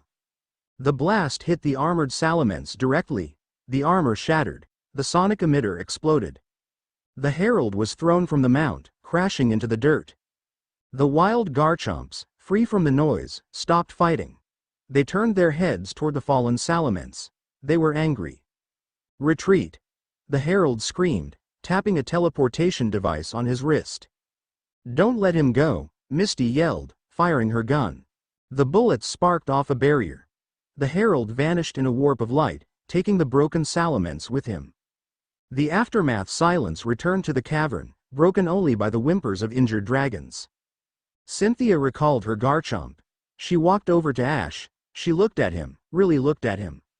You channeled my energy, she said, sounding disturbed. You used my affinity for dragon types to boost your Lucario. I didn't mean to, Ash said, rubbing his chest. It just happened. It's the covenant, Cynthia said. It's not just a leash. It's a network. You can draw from us, and we can draw from you. She looked around at the devastation. The Silenced have tech that can corrupt dragons, she said grimly. That means nowhere in Sinnoh is safe. My heavy hitters are compromised. We need to go underground, Ash said. Where is the one place they won't look? Cynthia thought for a moment. There is a contact, she said. In Hoenn. A researcher who specializes in ancient biology and weird occurrences. She's off the grid. May, Ash realized. Yes, Cynthia nodded. But getting to Hoenn will be impossible with the skies locked down. Not impossible, Misty grinned, stepping up. Just dangerous. I know a smuggler in Sunnyshore. Cynthia sighed, brushing dust from her coat. She looked at Ash, then at the mark on her hand. Very well, she said. I suppose I am a fugitive now. I hope you have a plan, Ash Ketchum. I'm working on it, Ash said. Good, Cynthia smirked. Because if you get me killed, I will haunt you from the distortion world. She turned and walked toward the exit, her coat billowing behind her. Come, she ordered. We leave within the hour. Ash watched her go. He felt the bond settle. It was strong, it was stable. He had the queen, the commander, and now, the dragon. But as he looked at the wreckage of the armored Salamence, he knew the escalation had just begun. Voss wasn't just hunting him, he was building an army of monsters. And Ash needed to build an army of gods to stop him. Chapter 4 and Chapter 5. Whispers in the Ruins. The journey from Sinnoh to Hoenn was a study in confinement. They traveled in the cramped, pressurized hold of a heavily modified smuggler's submarine, weaving through deep-sea trenches and avoiding the hydroacoustic sensors of the League's naval patrols. The air was thick, metallic, and close. Ash sat with his back to the cold steel bulkhead, Lucario resting near his feet, maintaining a constant, silent aura perimeter. Beside him, Misty and Cynthia were hunched over a scratched topographical map, debating the merits of attacking the Devon Corporation's regional headquarters versus their R&D satellite labs. Devon is the backbone of Kanto's tech, Cynthia argued, her voice a low murmur against the drone of the engines. They move the League's assets. Voss is using their infrastructure to hide his research. We hit the main artery, we might cut his funding. Too exposed, Misty countered, stabbing the map with a sharp fingernail. We need data on the chemical used in cerulean. That'll be locked down in a satellite lab. Less security, more specialized. Serena was leaning against Ash's shoulder, trying to sleep, though her eyes were open. The constant psychic hum of the Covenant, intensified by the proximity of two other bonded women, was exhausting. What about May? Serena whispered to Ash. Cynthia said she's key to the Sea Temple lore. Is the bond the same as ours? I don't know, Ash murmured, careful not to disturb the focused commanders. Misty and Cynthia feel like authority, pressure and power. You feel like an anchor. Manaphy is the Sea Guardian, the embodiment of love and empathy. If May is connected to that, her bond will be different. Less compelling, maybe? More sensitive, Ash corrected, his gaze distant. If the Covenant binds the fate of the sovereigns, and May is tied to the spirit of the ocean, then she'll feel the suffering of the world. The sub finally surfaced off the coast of Moss Deep. The change in environment was immediate and overwhelming. The air that rushed in was heavy with tropical humidity, salt, and the heady scent of exotic blossoms. They moved quickly, shedding their heavy Sinnoh gear for lighter, breathable clothing, supplied by the smuggler. Their destination was an abandoned, research outpost turned private sanctuary maintained by May. They found her in a small, cluttered observatory perched on a rocky cliff overlooking the ocean. May was different. She wasn't the coordinator of the grand festival anymore. She wore frayed khaki shorts and a sun-bleached tank top. Her hair was pulled back in a loose, practical bun. She was surrounded by ancient texts, marine biology reports, and astronomical charts. She was focused on a massive, cracked lens, adjusting the focus on a faint star cluster. The moment Ash stepped into the room, the concentration snapped. May dropped her tools. She didn't look angry, or scared, or aggressive. She looked heartbroken. She turned to Ash, tears welling instantly in her eyes. Ash, she breathed. Her voice was pure emotion. The pain. I feel it all. Your exhaustion. Their fear. Red's final scream. She walked toward him, her hands outstretched, and stopped a foot away, staring at his chest. The Covenant seal on Ash's sternum flared, and a corresponding, shimmering mark appeared on the nape of May's neck, pulsing like a distressed heartbeat. It was linked directly to her emotional center. "The burden," May whispered, touching his chest, "it's crushing you." She wasn't demanding freedom, she was demanding relief. Her bond was empathy. "I didn't mean to drag you into this, May," Ash said, placing his hand over hers. "It doesn't matter," May said, shaking her head. "When Manaphy touched me, I felt the sorrow of the oceans. When the Covenant touched me, I felt the sorrow of humanity. The League is hunting you. The world is breaking." Cynthia stepped forward, holding up a schematic of the Celestic Ruins mural. "We need your research, May. We need to know the countermeasures."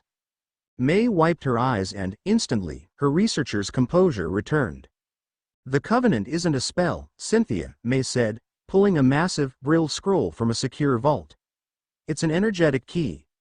Red, as the Sovereign, was the keeper. The purpose wasn't control, it was stewardship." She laid the scroll out. It depicted the creation trio being held back by a chain anchored by human figures. "The silenced don't believe in the sovereignty of man over legendary Pokémon," May explained, tapping a drawing of a monstrous, mechanical creature. "They believe the legendaries are divine beings who should not be ruled by humans. They want to free them from human influence, which means shattering the Covenant." "And if the Covenant shatters?" Misty asked. "Chaos," Cynthia breathed, her eyes wide. "If the anchor is broken, Groudon and Kyogre rise. Dialga and Palkia become unbound. Arceus becomes a runaway god," Ash finished. "The Silenced aren't just an anti-League faction. They're an anti-evolution cult. They've figured out how to replicate the legendary energy signatures," May said, her voice dropping. "My research led me to one of Voss's hidden R&D sites. It's a Devon Corp research platform 20 miles out, hidden beneath an abandoned weather satellite array." "That explains the Cerulean attack," Misty concluded. "They're weaponizing biotoxins to disrupt the connection between humans and Pokémon. They want to prove that the Covenant is unstable." "I think they've found something more disturbing than toxins," May said, her voice trembling again. "Something that targets the legendaries directly. Infiltration." The Devon Corp platform was a massive, ocean-based structure, appearing as little more than a rusty collection of weather instruments from the surface. Beneath the waves, it housed a sophisticated black site. They infiltrated the base via a maintenance tunnel, the humid air replaced by the dry, sterile chill of a laboratory. Ash took the point, moving silently, using his aura to map the security lasers and thermal cameras. Misty and Cynthia moved like shadows, eliminating the security guards with non-lethal precision. Serena and May, utilizing their Pokémon for stealth and distraction. Sylveon's disarming charm, Delphox's heat signatures, followed closely behind. They were a terrifyingly efficient unit. The Queen, the Commander, the Champion, and the Sovereign. They reached the central research chamber, housed deep beneath the waterline. The room was immense, humming with high-powered generators. Scientists in clean suits were frantically scrambling to wipe data and activate self-destruct measures. "Stop them," Ash commanded. "Greninja, lock down. Lucario, target the power supply."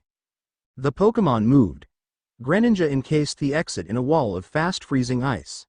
Lucario shattered the central conduit with an aura sphere, plunging the room into emergency red lighting.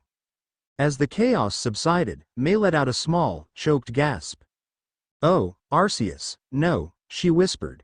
In the center of the room, held within a massive, transparent tank, was the God Killer. It wasn't a machine. It was a Pokémon, Deoxys. But this wasn't a fluid, graceful alien of the meteorite. It was a creature of biological horror. Massive black cables were grafted into its head and arms, draining its psychic energy into the lab equipment. Its body was contorted into a painful, unnatural defense form, strapped down by magnetic restraints. Its singular eye was open, wide, and screaming. The suffering was overwhelming. May, the empath, collapsed, clutching her head. The pain of the tortured legendary Pokémon was pouring into her, amplified by the Covenant. "They're extracting its energy," Cynthia said, her voice tight with professional horror. "They're trying to create a weaponized psychic blast capable of breaching the Hall of Origin's defenses." "The Silenced believe legendaries must be liberated," Misty spat, leveling a captured assault rifle at the panicked scientists. "They're torturing them to do it." One of the lead scientists, panicked and desperate, fumbled for a red-tipped detonator. The experiment cannot fall into the hands of the League or the Sovereign, the scientist screamed. I will liberate him. He slammed his thumb down on the detonator. The lights on the Deoxys tank flashed red. The restraints began to retract, preparing to release the tormented alien. A free Deoxys in this state, corrupted and enraged, would wipe out the entire facility and half of Hoenn. Serena gasped, throwing her hands over May, trying to shield her from the psychic scream. Ash looked at the scientist. He looked at the tortured Pokémon. He looked at May, writhing in pain on the floor. The decision was instantaneous. There was no hesitation, no moral debate. Pikachu, end him, Ash said, his voice cold and flat. He didn't say stun. He didn't say knock out. Pikachu didn't use Thunderbolt, he ran. He ran across the floor in a blinding yellow streak, using the emergency lights to his advantage. He leapt onto the scientist's chest and unleashed a full-voltage, close-range volt crash, a technique designed for maximum neurological shutdown. The scientist convulsed, his body seizing up in a violent electric spasm. He fell back, smoke rising from his uniform. He was dead before he hit the ground. The detonator clattered across the floor. Silence. The Deoxys tank remained locked down. The other scientists stood frozen in terror. They hadn't seen a trainer command a kill. Not like that. Not so cold. Ash walked over to the bank of computers. He didn't look at the body. He looked at the Deoxys. Its eye was still open, but the psychic screaming had stopped. He reached out, placing his hand on the glass of the tank. The Covenant seal on his chest pulsed. Rest, Ash broadcasted, channeling pure, unfiltered calm into the creature's fractured mind. The Deoxys's eyes slowly drifted shut. Its form softened, changing from defense form to its latent, sleeping state. Ash turned to the surviving scientists. His eyes were devoid of warmth. Start the data transfer, he ordered. Everything you have on Voss, the toxin, the armor, and the Godkiller project, now.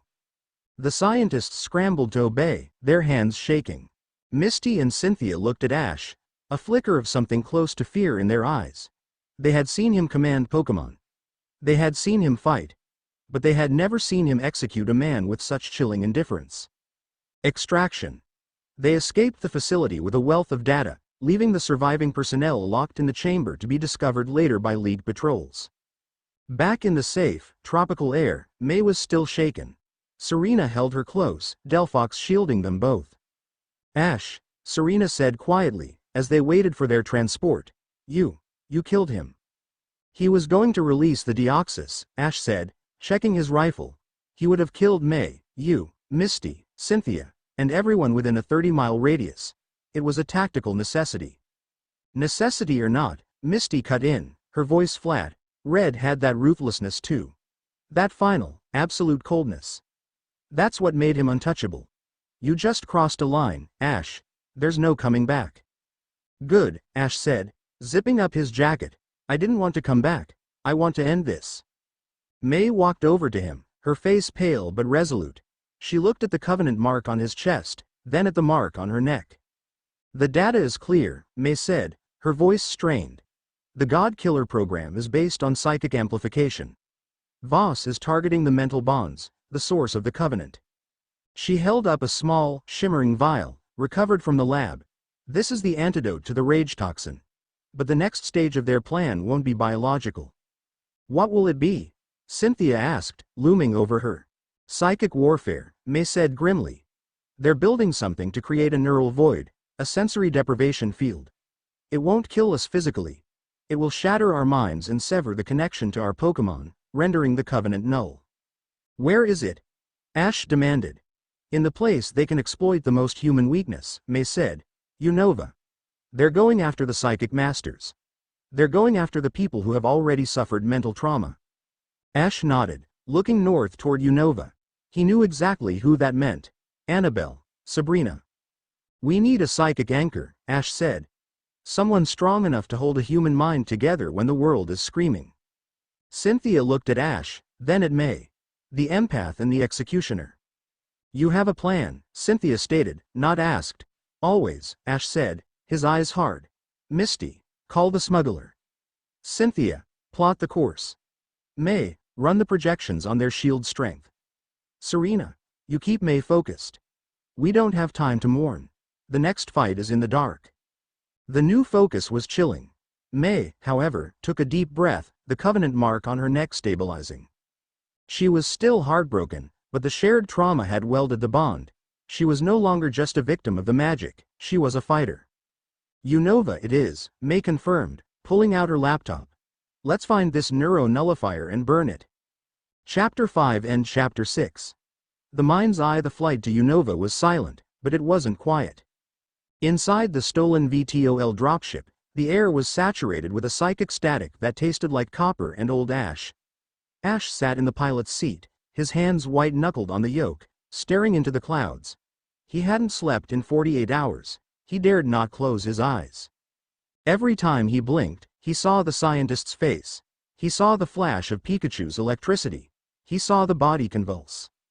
And he felt satisfaction. That was the horror. It wasn't his satisfaction. It was the Covenant's. The ancient magic inside him was feeding on the ruthlessness, rewarding him for the kill like a trainer giving a berry to a Pokemon. It wanted him cold. It wanted him to be red. Ash, Serena's voice cut through the cockpit. She was sitting in the co-pilot seat, her hands trembling. You're doing it again. Ash looked at her. Doing what? You're broadcasting, Serena whispered, touching the mark on her hand. I can hear it. You're screaming inside. In the back of the transport, May was curled into a ball, weeping silently, overwhelmed by the projected guilt. Misty was pacing, aggressive and agitated, snapping at Cynthia for no reason. Cynthia was meditating, sweat beading on her brow as she fought to keep her own mind from being swallowed by Ash's turbulence. The Covenant was bleeding. The barrier between Ash's psyche and the women was dissolving. If he went insane, they would all go down with him. We're almost there, Ash rasped, his voice sounding like gravel. Annabelle is waiting. They descended through the thick, perpetual mists of the Unova region, aiming for a location that didn't exist on any official map. It wasn't a city. It was a singular, towering structure rising from the black waters of a hidden lake deep within the Pinwheel Forest. The Battle Tower. Or rather, the ruins of the old facility, now repurposed as a Black Ops safe house for the International Police. Ash set the VTOL down on the crumbling landing pad. The engines whined and died. Before the ramp even lowered, a figure was waiting for them. She stood in the rain, flanked by an Alakazam and an Espeon.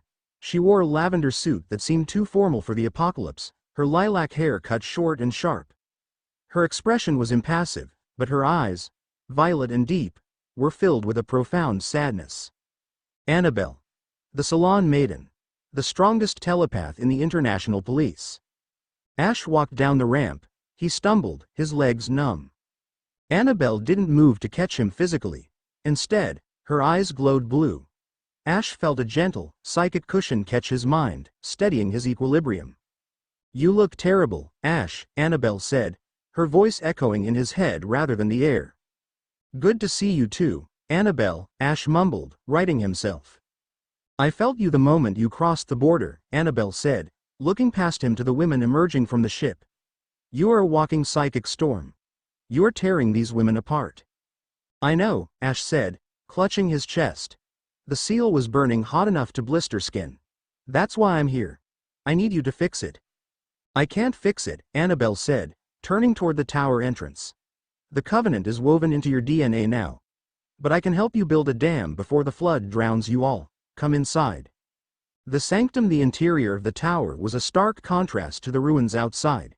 It was a high-tech sanctuary of polished obsidian and psychic dampeners. The silence here was absolute, a relief for May, who instantly stopped crying as the external psychic noise was cut off. Annabelle led them to a central chamber. In the middle of the room was a circular depression filled with a silver, viscous liquid. Floating above it were neural interface halos. This is a psionic dive chamber, Annabelle explained, tapping a console. It allows for deep dive therapy. I use it to interrogate prisoners who don't want to talk. Tonight, I'm going to use it to interrogate your soul. She turned to the group. The Covenant is leaking because Ash's subconscious is rejecting the power, Annabelle diagnosed clinically. He hates what he is becoming. That conflict is creating feedback. We need to go in, find the source of the rejection. The shadow, and integrate it, or kill it. We? Misty asked, her hand on her hip. I have to guide him, Annabelle said. I am a telepath. I can navigate the astral plane. You four are anchors. You must stay here, physically guarding his body. If we are interrupted while we are under, we don't wake up. Ever. Cynthia stepped forward, her presence filling the room. The silence will track the psychic flare of this ritual. They will come. Then you must hold the line, Annabelle said simply. Can you do that, champion? Cynthia smiled, a terrifying, confident curve of her lips. She released her Garchomp. Let them come. I haven't had a good fight in weeks. Ash stripped off his tactical vest and shirt. The scarring on his chest was angry and red. He stepped into the pool of silver liquid. It was cold. Annabelle stepped in opposite him. She placed her hands on his shoulders. This is going to hurt, Ash, she whispered, her telepathic voice softening, revealing a flicker of the affection she had held for him years ago. I'm going to see everything. Your fears. Your sins. That moment in the lab. I have nothing to hide, Ash lied. We'll see, Annabelle said. She leaned forward and touched her forehead to his. Link. The world dissolved into white static. The mindscape. Ash opened his eyes. He was standing in Pallet Town, but it wasn't the Pallet Town of his memories. The sky was the color of a bruised plum. The houses were burnt out husks. The grass was made of gray ash. This is your mind. Annabelle's voice came from everywhere. She materialized beside him, glowing with a soft, protective luminescence. It used to be brighter, Ash muttered, kicking a pile of ash. The trauma has reshaped the landscape, Annabelle observed. Where is the Covenant? A low rumble shook the ground. The horizon shifted. In the distance, rising above the ruined laboratory of Professor Oak, was a mountain. Mount Silver. But it was made of bones. There, Ash pointed. They walked toward the mountain. The journey felt instantaneous and eternal. As they climbed the bone slope, shadows began to detach themselves from the rocks. They weren't Pokemon. They were moments. Ash saw himself losing the Indigo League. He saw the time he turned to stone fighting Mewtwo. He saw Serena crying at the airport. He saw the scientist dying in the Devon lab, over and over again, playing on a loop. Ignore them, Annabelle commanded, grabbing his hand. They're distractions. Guilt traps. They reached the summit. Standing there, waiting for them, was a figure. It was Red. But not the frail, dying old man Ash had met on the real mountain. This was Red in his prime. The legend. The monster who stood atop the world in silence. His eyes were burning gold. His Charizard, a construct of pure black fire, stood behind him. You are weak, the Shadow Red spoke. His voice was Ash's voice, but deeper, stripped of all warmth. I am human, Ash retorted, stepping forward. Humanity is a liability, Shadow Red said. You hesitated in Cerulean. You felt remorse in Hoenn. The Covenant demands a king, not a child. Give me the reins. The Shadow raised a hand. The black fire Charizard roared and lunged. Annabelle, shield! Ash yelled. Annabelle threw up a psychic barrier, but the Charizard's flames were conceptual. They burned through willpower. The barrier shattered. Ash was thrown back, landing hard on the ash-covered ground. He's too strong, Annabelle gasped, flickering. This is the manifestation of the Covenant's raw power. It thinks you're unworthy.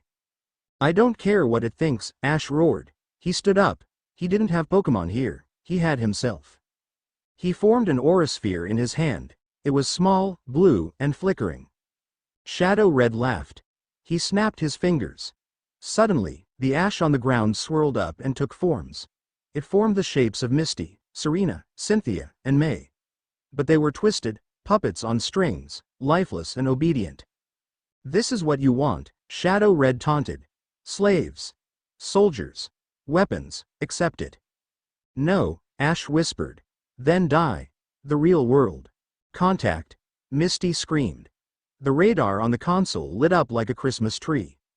The heavy blast doors of the tower shook as a massive explosion rocked the foundation. The Silenced had arrived, and they hadn't brought a strike team, they had brought a siege battalion. They're breaching the main atrium, Serena yelled, checking the monitors. They have Tyrannitars. They're tearing through the blast walls. Cynthia stood in the center of the room, guarding the pool where Ash and Annabelle floated in a trance. Misty, take the left flank. Serena, hold the corridor. May, keep the sensors active. I need to know where their summoners are, Cynthia commanded. What about you? Misty asked, racking the slide of her shotgun. I will hold the center, Cynthia said, her eyes narrowing.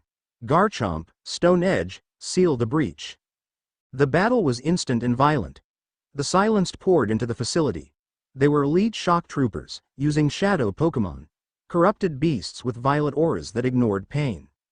Misty's Mega Gyarados, released into the flooded lower level, erupted from the water, dragging a squad of soldiers into the depths. Serena's Delphox created a wall of mystical fire, incinerating the incoming projectiles. But there were too many of them. A massive, cybernetically enhanced Aggron smashed through Serena's firewall. It backhanded Delphox, sending the Fox Pokemon crashing into the wall. Delphox, Serena screamed, running to her partner. The Aggron turned its sights on the pool. It charged up a flash cannon, aiming directly at Ash's defenseless body. No, Serena didn't have time to recall Delphox. She stood in front of Ash, spreading her arms. The Covenant mark on her hand glowed. Save him. Before the Aggron could fire, a blur of motion intercepted. Cynthia's Garchomp slammed into the Aggron, Dragon Rush colliding with steel. The impact shook the tower. Do not touch him, Cynthia roared. She was fighting with a ferocity that terrified even the enemy. She wasn't fighting for duty, she was fighting for Ash. But the enemy had a sniper. High in the rafters, a Weavile dropped from the shadows, aiming for Annabelle's body. Its claws were glowing with night slash. Watch out! May screamed. May threw herself across Annabelle's body. The Weavile's claws slashed across May's back. She screamed. The Mindscape Ash fell to his knees. He felt it. A searing pain across his back. May, he shouted. The connection was open. He felt May's pain. He felt Serena's terror. He felt Cynthia's exhaustion as she fought a war on 3 fronts. Shadow Red loomed over him. See? They suffer because of you. If you were stronger, if you were me, you would have crushed these enemies long ago. Give up. Ash looked at the twisted puppet versions of his friends, then he closed his eyes. He reached out, not to the power, but to the people. They aren't puppets, Ash whispered. He grabbed the golden chain of the Covenant that was wrapped around his heart. They are my strength. Ash pulled. He didn't pull power from them, he sent power to them. Annabelle. Ash yelled. Sync the network, open the gates. Annabelle, struggling to maintain the construct, looked at him. Ash, if you open the full bandwidth, the feedback could lobotomize you. Do it, Annabelle screamed and slammed her psychic energy into the bond. The mindscape shattered. The synchronization in the real world, something impossible happened. Ash's body didn't wake up, but his eyes snapped open, they were glowing pure white. Simultaneously, Serena, Misty, Cynthia, and May, bleeding on the floor, gasped. Their eyes also glowed white. Assuming direct control. It wasn't a robotic voice. It was Ash's will, projected perfectly into 4 vessels simultaneously. Ash was no longer just in the pool, he was everywhere. He was Misty. He felt the weight of the shotgun. He felt the rage of the Gyarados. He was Serena. He felt the heat of the fire. He was Cynthia. He felt the raw power of the dragon. He was May. He felt the pain, and he converted it into fuel. Battle mode. Omniscient. Cynthia, Ash, moved with supernatural speed. She didn't need to shout commands. The Garchomp moved as if it were an extension of her own body. It dodged a hyper beam by a millimeter, spinning and decapitating the Aggron with a dragon claw. Misty, Ash, dropped the shotgun. She raised her hand. The water in the lower level surged upwards, defying gravity, forming massive tentacles of liquid. Hydro pump, Misty spoke, but the intonation was Ash's. The water tentacles smashed the squad of soldiers against the ceiling. Serena, Ash, helped Delphox up. She didn't cower. She grabbed a piece of burning wreckage. She threw it with the precision of a baseball pitcher. It hit a hidden gas main the sniper was crouching on. Boom. The Weavile was gone. May, Ash, stood up. Her wound was bleeding, but she didn't feel it. She placed her hand on the floor. Ancient power. Rocks from the ruins ripped themselves from the foundation, forming a floating shield wall around the pool, protecting the physical bodies. The silenced soldiers stopped. They were fighting 4 women, but they were facing one mind. The coordination was flawless. There was no lag. No verbal communication. Just absolute, tactical slaughter. In the center of the carnage, Ash's physical body began to rise from the pool, levitating amidst a storm of psychic energy. The shadow red in his mind screamed as Ash absorbed him. Ash didn't destroy the darkness. He swallowed it. He accepted the ruthlessness, but he tempered it with the connection to the others. He landed on the floor of the chamber. The silver liquid dripped from him like mercury. The glow faded from the women's eyes. They collapsed, gasping, their autonomy returning instantly. The remaining silenced soldiers looked at Ash. Ash raised his hand. His aura flared, not blue, and not gold. It was a swirling mix of both. A twilight violet. "Leave," Ash said. The command rippled through the air. The soldiers didn't want to leave. But their bodies disobeyed them. Their legs turned. They dropped their weapons. The terrified intent of the sovereign overrode their loyalty to Voss. They ran. They trampled each other to get out of the tower. Silence returned to the sanctum. The anchor Ash stood there, breathing heavily. The covenant seal on his chest had changed. The chaotic, jagged lines had smoothed out into a perfect, symmetrical mandala. He turned to Annabelle. She was climbing out of the pool, looking shaken. "You," Annabelle stammered. "You networked their minds. You piloted them." "No," Ash said, his voice echoing slightly. "We fought together. I just organized the traffic." He walked over to May. She was pale, clutching her shoulder. Ash knelt. He hovered his hand over the wound. "I can't heal it fully," Ash said softly. "But I can take the pain." He closed his eyes. The crimson light flared. May gasped as the pain vanished from her body. Ash flinched, gritting his teeth as the agony transferred to his own nervous system. He absorbed it without a sound. He looked at the women. They were staring at him with a mix of awe and trepidation. They had felt him inside their heads. They knew him now, truly knew him. Cynthia stepped forward. She wiped a smear of oil from her cheek. "That was..." She paused, searching for the word. "Intimate." "It's stable," Ash said, standing up. "The bleeding has stopped. The shadow is under control." He turned to Annabelle. "Voss knows we're here now. We need to move." Annabelle nodded. She walked to a hidden wall panel and retrieved a sleek, black Pokeball. "My cover is blown," Annabelle said. "The international police will disavow me for this. I have nowhere to go." She looked at Ash. She extended her hand. On the back of it, a faint, violet geometric pattern began to etch itself into her skin. "The bond formed while we were in the mindscape," Annabelle revealed. "You anchored yourself to me to survive the shadow." "I'm sorry," Ash said genuinely. "I didn't mean to bind you." "I'm not," Annabelle said. A small, sad smile touched her lips. "I've been waiting for you to come back since the battle frontier, Ash. Even if it took a magical apocalypse to make it happen." She joined the group. The telepath was secured. Ash looked at his team. The Queen. The Commander. The Champion. The Researcher. The Empath. "We have the defense," Ash said, looking at the map of Unova on the wall. "Now we need the offense. Voss is going to escalate.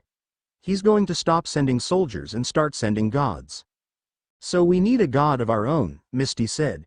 "No," Ash said, his eyes darkening. "We need the one thing a god fears." "What's that?" Serena asked. Ash looked out the shattered blast doors into the rain. "A traitor." Chapter 6 and Chapter 7, The League's Betrayal.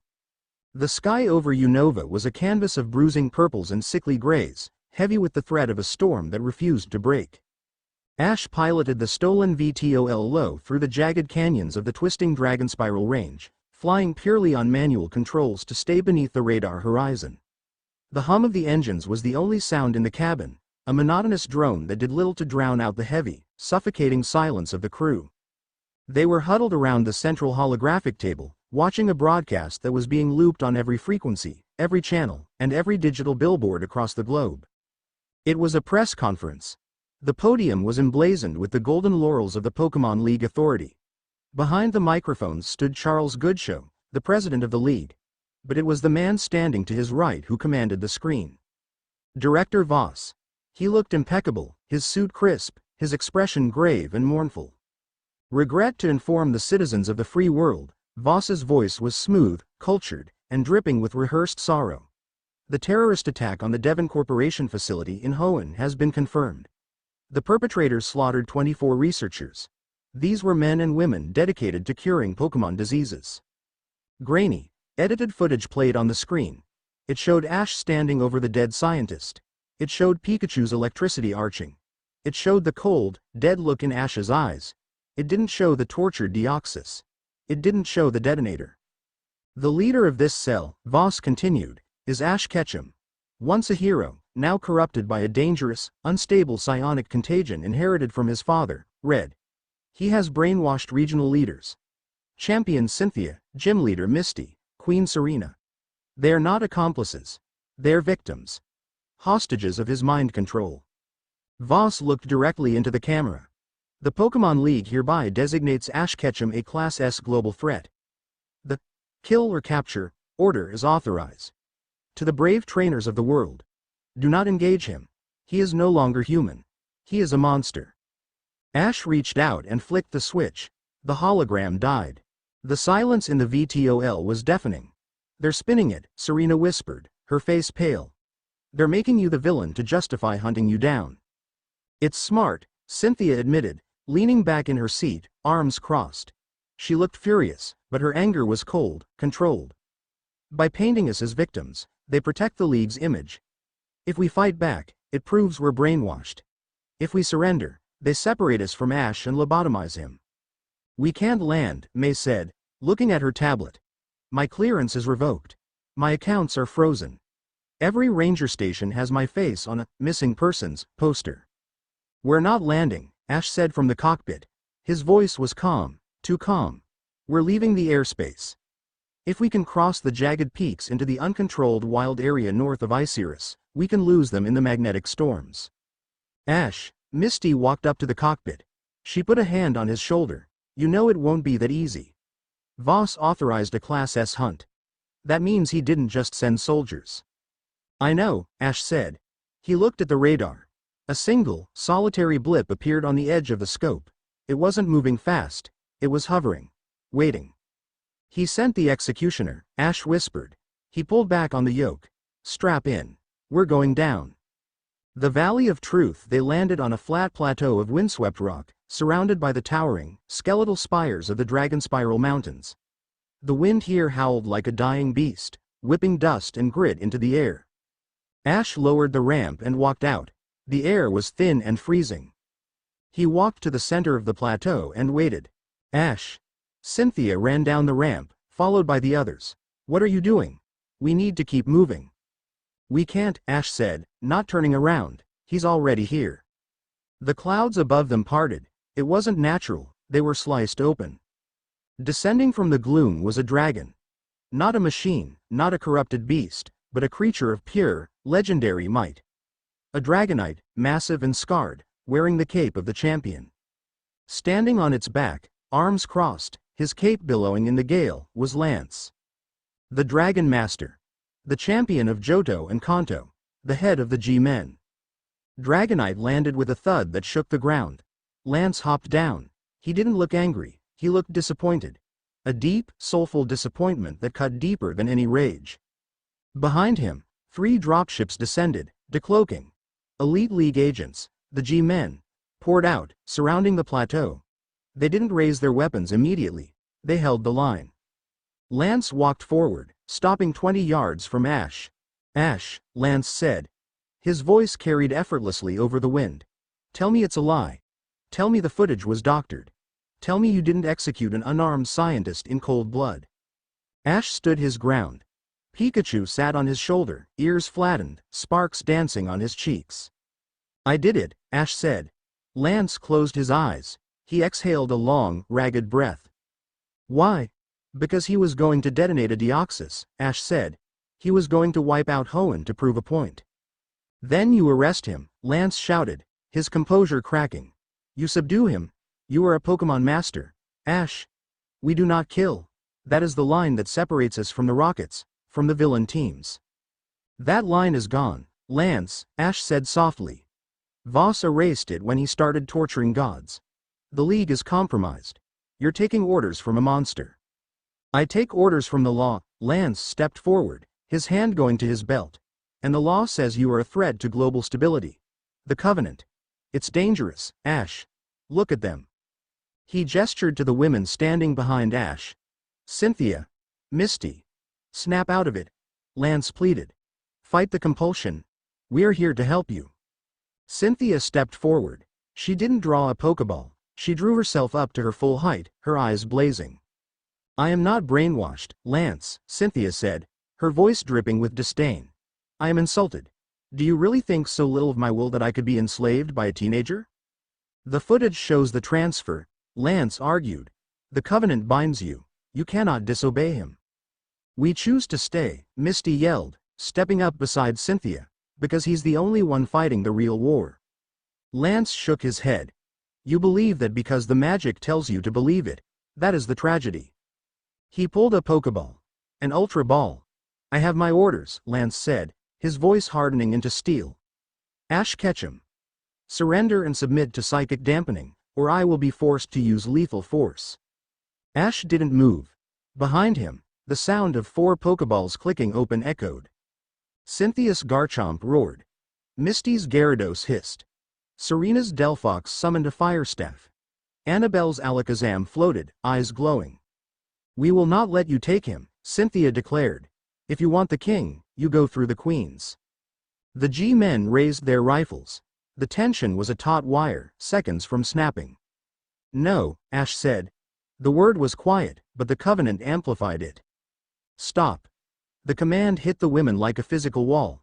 They froze. Their Pokemon flinched, attacks dying in their throats. Ash turned to them. His eyes were sad. Stand down, Ash ordered. Ash. Misty protested, fighting the command. He's the champion. You can't fight him alone. I said stand down, Ash repeated. The crimson seal on his chest pulsed. This isn't your fight, it's mine. He turned back to Lance. You want me? Ash asked, walking forward. Just me. No team. No, Harem, one-on-one.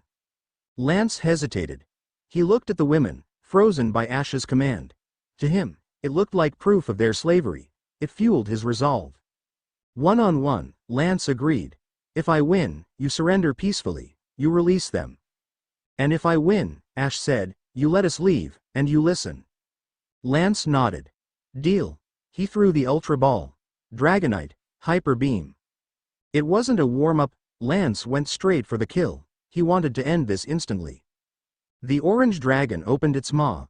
A beam of destructive energy, thick as a tree trunk, erupted toward Ash. Ash didn't run. He didn't dodge. Pikachu. Thunderbolt. Cut it. Pikachu leapt. He didn't fire at the Dragonite. He fired at the beam itself. The electricity acted like a wedge, splitting the hyper beam in half. The energy washed over Ash on both sides, scorching the rock, singing his jacket, but leaving him untouched. You've gotten stronger, Lance noted. But power isn't enough. Dragonite, extreme speed, Dragon Claw. The dragon vanished. It reappeared instantly in front of Pikachu, claws glowing green. Iron Tail. Parry. Clang. Steel met dragon energy. The shockwave shattered the ground beneath them. Pikachu was thrown back, skidding across the dirt. Lance pressed the advantage. He was relentless. He was the strongest trainer in Kanto for a reason. His Dragonite was a tank, absorbing hits and dishing out earth-shattering damage. Ash was losing. Pikachu was fast, but Dragonite was overwhelming.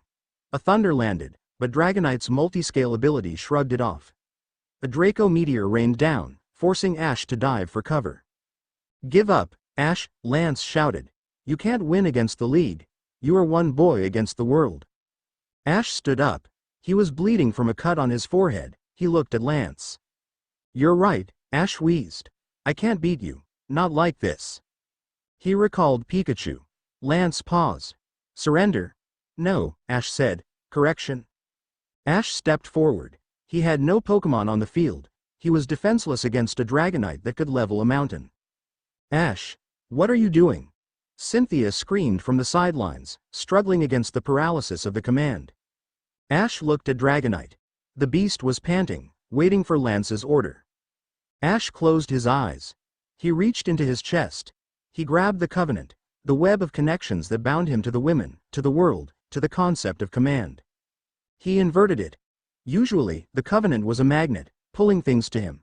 Now, he used it as a blade. He looked at Lance. He saw the bond between Lance and Dragonite. It was a beautiful thing, a golden thread of trust, years of training, love, and battle. Ash focused his aura. He focused the ancient, terrifying authority of the sovereign. Sever, Ash whispered. He thrust his hand forward. A ripple of discordant, violet energy shot from Ash. It didn't hit Dragonite physically. It hit the space between Lance and his Pokémon. Snap. The sound was psychic. Everyone felt it. It felt like a violin string breaking in a quiet room. Lance gasped, clutching his chest. What? Dragonite. Hyper beam, Lance shouted, trying to regain control. Dragonite didn't move. The dragon looked at Lance, but there was no recognition in its eyes. It tilted its head. It looked confused. It looked at Lance like he was a stranger. Dragonite. Lance stepped forward, panic rising in his voice. It's me. Attack. Dragonite growled low in its throat. A warning growl. It didn't know who this shouting man was. What did you do? Lance whispered, horror dawning on him. My link. I can't feel him. I silenced it, Ash said. His voice was hollow, devoid of triumph. I jammed the frequency of your heart. Ash walked toward the confused dragon. Dragonite roared, preparing to strike this new intruder. Ash raised his hand. The covenant flared gold. Sit, Ash commanded. It wasn't a request. It was the voice of the Alpha. Dragonite froze. The authority was absolute. It bypassed trust. It bypassed friendship. It struck directly at the biological imperative to obey the strongest entity in the room. Dragonite sat the battlefield fell silent. The G-men lowered their rifles, stunned. They had just watched Ash Ketchum strip the Dragon Master of his power without throwing a single punch. Ash walked past the subdued dragon. He walked up to Lance. Lance was on his knees. He looked broken. For a champion, losing a battle was nothing. But losing the bond? That was a fate worse than death. He looked at his hands, trembling. You're a monster, Lance whispered. Voss was right. Maybe, Ash said. He looked down at his former mentor. But I'm a monster who sees the truth. Ash snapped his fingers. The violet energy dissipated. Dragonite blinked. The confusion vanished. The bond snapped back into place. The dragon let out a cry of relief and nuzzled Lance immediately, sensing his distress. Lance looked up, tears in his eyes as the connection returned. He clutched Dragonite's neck, grounding himself. Why? Lance asked. You had me. You could have killed us. I don't want to break the world, Lance, Ash said sadly. I want to save it, but I can't do that if the League is holding a knife to my throat. Ash turned his back on the champion. He walked back to his team. Let us go, Ash said over his shoulder. Lance stood up. He looked at the G-men. They were waiting for the order to fire. Ash was exposed. One volley would end it. Lance looked at Ash, the boy who had just demonstrated the power to dismantle the fundamental law of their world, and then voluntarily gave it up. Stand down, Lance barked at his men. Sir? A captain questioned. The order is kill or... I said stand down, Lance roared, his voice cracking with emotion. Let them pass. The G-men lowered their weapons. Ash reached the ramp. He released the mental hold on the women. Cynthia was the first to move. She grabbed Ash's arm, her grip bruising. Don't you ever, she hissed, her voice trembling with rage and fear, shut me out like that again. Do you understand? I had to, Ash muttered, stumbling. The exertion of severing a champion's bond had drained him. I had to show him. Get inside, Misty ordered, shoving him gently up the ramp, before he changes his mind. As the VTOL engines whined to life, Ash looked out the viewport one last time. Lance was standing on the plateau, watching them rise. He wasn't pursuing. He pulled out his communicator. Director Voss, Lance said, his voice cold. Is it done? Is the target eliminated? Voss's voice crackled. Target escaped, Lance lied. We suffered a tactical failure, but Voss? Yes, champion? I'm coming back to HQ, Lance said. And we are going to have a very long talk about what exactly you were hunting. Lance crushed the communicator in his hand. The fugitives. The VTOL broke the cloud layer, entering the stratosphere. Ash collapsed into the pilot's seat. He didn't set a course, he just let the autopilot take them north. The mood in the ship was grim. They weren't heroes on a quest anymore, they were outlaws. Serena came up to the cockpit. She brought a cup of water. You broke him, Serena said softly. I felt it through the bond. You shattered Lance's heart. He needed to see, Ash said, staring at the black sky.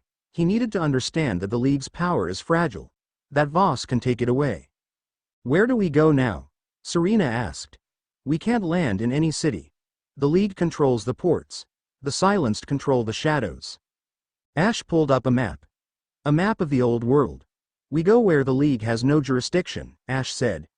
We go to the place where the Covenant began.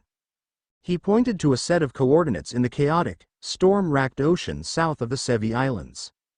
The Mirage Island, Ash said. Red's final safe house. It's time to weaponize this curse. He looked at his hand. The seal was no longer just burning. It was changing. The lines were spreading up his neck. Voss wants a god. Ash whispered. I'm going to give him a war. Chapter 7 and Chapter 8. The eclipse. The Mirage Island was not on any chart. It was a ghost in the ocean south of the Sevi chain, a jagged spire of jungle and rock surrounded by a perpetual, localized hurricane that shredded ships and scrambled radar. It was the only place on Earth where the satellites of the Pokémon League could not see. Ash stood on the black sands of the beach, the surf crashing violently against the shore. He was shirtless, his body a map of fresh scars and old burns. He wasn't meditating. He was screaming. Not with his voice, but with his aura. Again, he roared, thrusting his hand forward. 10 yards away, Cynthia stood ready. Her Garchomp was gone. She was fighting him herself, channeling the draconic energy through the Covenant bond. She moved with a speed that blurred the air, striking Ash with a roundhouse kick wrapped in purple energy. Ash blocked it with a forearm glowing blue, but the impact sent him skidding back through the sand. You're hesitant, Ash spat, wiping blood from his lip. If you hold back, Voss kills us, again. I am not holding back, Cynthia yelled, frustration cracking her usual composure. You are pushing the bond to the breaking point. Ash. If we sink any deeper, I won't know where I end and you begin. That's the point. Ash launched himself at her, but before the blow could connect, a wall of psychic force slammed him into the sand. Annabelle stood on the dunes, her eyes glowing violet. Beside her were Misty, Serena, and May. They looked exhausted. The training had been relentless for 3 days. Enough, Annabelle commanded, her voice echoing in their heads. Your cortisol levels are lethal. You are fighting like a cornered animal, Ash. You aren't leading. You're panicking. Ash lay in the sand, staring up at the storm clouds swirling around the island's barrier. He was panting, his chest heaving. The mandala of the Covenant pulsed erratically, a feverish red. We don't have time, Ash rasped. Voss knows we're alive. He's building something. We know, Misty said, walking down the beach to offer him a hand.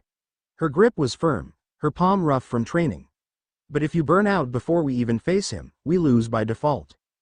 Ash took her hand. As he stood, the air around the island shifted.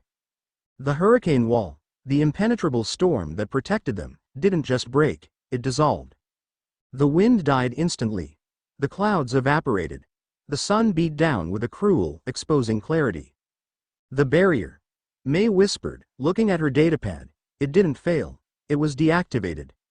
By who? Serena asked. A low, mechanical hum vibrated the sand beneath their feet. In the center of the beach, the air distorted. A holographic projection flickered into existence. It was massive, 50 feet tall, towering over them like a deity. It was Voss. He sat in a high-backed chair, his fingers steeped. He looked bored. Mr. Ketchum, Voss boomed. And the Lost Queens. I see you found Red's sandbox. It's quaint. How did you find us? Ash demanded, stepping in front of the women. I didn't, Voss admitted. I simply triangulated the one signal I knew you couldn't ignore. Voss swiped his hand. The hologram shifted. Ash's blood ran cold. The image showed a sterile white room. In the center, suspended by energy shackles that forced her arms wide, was a girl with dark blue hair. She was unconscious, her head lolling forward. Her signature white beanie was on the floor, stained with blood. Dawn, Ash whispered. The coordinator, Voss noted. She was difficult to acquire. She fought with surprising tenacity for someone who spins in circles for a living. But everyone has a breaking point. The image zoomed in on Dawn's face. She looked pale, her breathing shallow. On her neck, a collar blinked with a menacing red light. She is at the spear pillar, Voss said. The summit of Mount Coronet. The place where your world's mythology claims reality began. I find it fitting that it is where your myth will end. If you touch her, Ash growled, the sand around him turning to glass from the heat of his aura. I don't need to touch her, Voss said smoothly. The collar is linked to her heartbeat. If it stops, the facility explodes. If I press a button, it injects the rage toxin directly into her carotid artery. You have 6 hours, Ash. Come alone, and I might let her live. Bring your army, and I will paint the snow with her. The hologram flickered and died. Silence returned to the beach, but now it was heavy with dread. It's a trap, Annabelle stated immediately. Tactically, it is a killbox. Spear Pillar is an exposed plateau. He'll have snipers, heavy armor, and air support. He wants you to walk into a meat grinder. I know, Ash said. He was already walking toward the VTOL parked in the jungle clearing. Ash. Serena ran after him. We can't just fly in there, we need a plan. Ash stopped. He turned to look at them. His eyes were devoid of the tactical calculation they had seen in Unova. They were filled with a terrifying, singular focus. The plan is simple, Ash said. I go in. I kill Voss. I get her back. You can't take on the entire silenced army alone, Misty shouted. I won't be alone, Ash said. He looked at the Covenant seal. I have you. But I'm not bringing you physically. It's too dangerous. I'll channel you. No, Cynthia said. Ash blinked. What? Cynthia walked past him, heading straight for the ship. She brushed her coat back, revealing the Pokeballs on her belt. We're done hiding on islands, Ash. You want to save the girl? Fine. But we are not batteries for you to drain. We are champions. We fight. She stopped at the ramp and looked back, her gray eyes like steel. Voss invited the king. He's going to get the whole damn court. The summit Mount Coronet pierced the sky like a jagged tooth. The air at the summit was thin enough to suffocate, and cold enough to freeze sweat before it could drip. The spear pillar was a plateau of ancient ruins, columns of white stone reaching up to a swirling vortex of clouds that never cleared. This was where Dialga and Palkia were once summoned. The residual energy of space and time still hummed in the rocks, making the gravity feel wrong. Ash's VTOL did not land. It hovered over the edge of the abyss. Drop zone approaching, Ash said over the comms. He was suited in full tactical gear, his face covered by a rebreather mask. Remember the row. Engage hostiles. Secure the hostage. Do not engage the HVT, high-value target, until I give the signal. Copy. Misty's voice crackled. The ramp lowered. They jumped. Ash, Cynthia, Misty, Serena, May, and Annabelle Free fell through the clouds. As they broke the deck, they released their Pokémon in midair. Charizard caught Ash. Garchomp caught Cynthia. Altaria caught Serena and May. Corviknight caught Misty and Annabelle. They landed on the ruins in a formation of destruction. Clear the sector. Ash roared. The spear pillar was crawling with silenced soldiers, but they weren't ready for a vertical assault from the strongest trainers on the planet. Garchomp, Earthquake. Cynthia commanded upon landing. Gyarados, Flamethrower. Misty yelled. Lucario, Aurasphere Barrage. The plateau erupted into chaos. The soldiers were swept aside, their formations broken before they could even aim their weapons. Ash sprinted through the smoke. He ignored the gunfire pinging off his aura shield. His eyes were locked on the center of the ruins. There, on a raised dais of stone, was the energy cross. Dawn hung from it, limp. Standing in front of her was Voss. He wasn't wearing a suit today. He was wearing armor. A sleek, white exoskeleton that hummed with energy. Ash stopped 10 yards away. The rest of the team fanned out, securing the perimeter, their Pokémon growling at the wall of reinforcements emerging from the temple ruins. You came, Voss said, his voice amplified by the helmet, and you brought your harem. Predictable. Let her go, Ash said.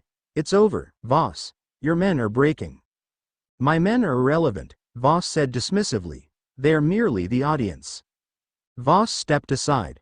Behind him, emerging from the distortion of the time-space rift itself, was a pod. It was black, smooth, and pulsed with a sickly violet light. You rely on the Covenant, Voss lectured, walking around the pod. You believe that the bond between human and Pokémon is sacred. A partnership. But partnerships are inefficient. They rely on trust. Trust is a variable. I prefer absolute control. The pod hissed. Steam vented. The front slid open. Ash's breath hitched. Stepping out of the pod was a Pokémon. It was bipedal. It had the general shape of a Mewtwo, but it was wrong. Its skin was pale, almost translucent. Its eyes were covered by a sleek, black visor integrated directly into its skull. Its tail was a metallic whip. Cables ran from its spine into a generator on its chest. It didn't breathe. It didn't twitch. It stood with the absolute stillness of a machine. Project Genesis, Voss introduced. Cloned from the cells of the original Mewtwo, but spliced with the DNA of a Genesect. Lobotomized at the embryonic stage. No mind. No will. No soul. Just pure, programmable power. A slave, Ash spat. A god, Voss corrected. Genesis, remove the obstacle. The creature didn't roar. It simply vanished, boom. Ash didn't see it move. He only felt the impact. A fist slammed into his chest with the force of a freight train. His aura shield shattered like glass. His tactical vest disintegrated. Ash was launched backward, flying 300 feet across the plateau. He smashed into a stone pillar, crumbling it on impact. Ash, Serena screamed. Engage, Cynthia yelled. Garchomp, Dragon Rush. Cynthia's Garchomp, the fastest land dragon in existence, blurred toward Genesis. Genesis didn't even turn. It raised a hand. A psychic barrier flickered into existence, not a bubble, but a solid wall of force. Garchomp slammed into it and crumpled. Genesis extended its finger. A beam of dark energy, dark pulse, refined into a laser, shot through Garchomp's shoulder. The dragon howled and went down. No, Cynthia gasped, clutching her own shoulder as the feedback hit her. All units, concentrate fire. Misty ordered. Gyarados, Charizard, Delphox, Alakazam. They all unleashed their strongest attacks. A storm of fire, water, and psychic energy converged on the white monster. When the smoke cleared, Genesis was standing there, untouched. It has the ability, Wonder Guard, grafted onto its genetic sequence, Annabelle analyzed, her voice trembling with terror. Only super effective hits will even scratch it. And it has no type. It keeps shifting. Ash pulled himself out of the rubble. He coughed, blood splattering the gray stone. His ribs were broken. He could feel the jagged edges grinding. Lucario, Ash wheezed. Sink. Lucario appeared beside him. The jackal looked at Genesis and growled. He sensed it too. The void. There was no mind to read. No fear to exploit. We have to break the armor, Ash said. Mega evolve. He touched his key stone. Lucario erupted in light. Aura storm. Ash and Mega Lucario moved as one. They flanked Genesis. Ash used his own aura to construct a blade of blue fire. Lucario used Bone Rush. They struck perfectly, a pincer movement that had taken down champions. Genesis caught Ash's aura blade with its bare hand. It caught Lucario's bone staff with its tail. The creature tilted its head. The visor glowed red. Nullify. A pulse of anti-energy erupted from Genesis. It wasn't an attack, it was a cancellation frequency. Ash screamed as his aura was ripped out of his body. The blue light died. The Covenant seal on his chest turned black. Lucario was forced out of Mega Evolution instantly, reverting to his base form and collapsing, convulsing on the ground. Ash fell to his knees. He felt hollow. The connection to the women, to the world, to the magic, it was gone. it was just silence.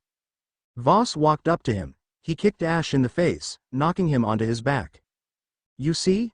Voss sneered, placing a heavy, armored boot on Ash's throat. Magic is finite. Physics is absolute. You're just a boy playing with ghosts. Voss aimed a gauntlet at Ash's head. The repulsor hummed, charging up. Look at her, Voss pointed to Dawn. Look at what you failed to save. Ash struggled, clawing at the boot. He looked at Dawn. She was awake. Dawn looked at him. Her eyes were groggy, filled with pain. She saw Ash broken. She saw the team decimated. She saw the monster.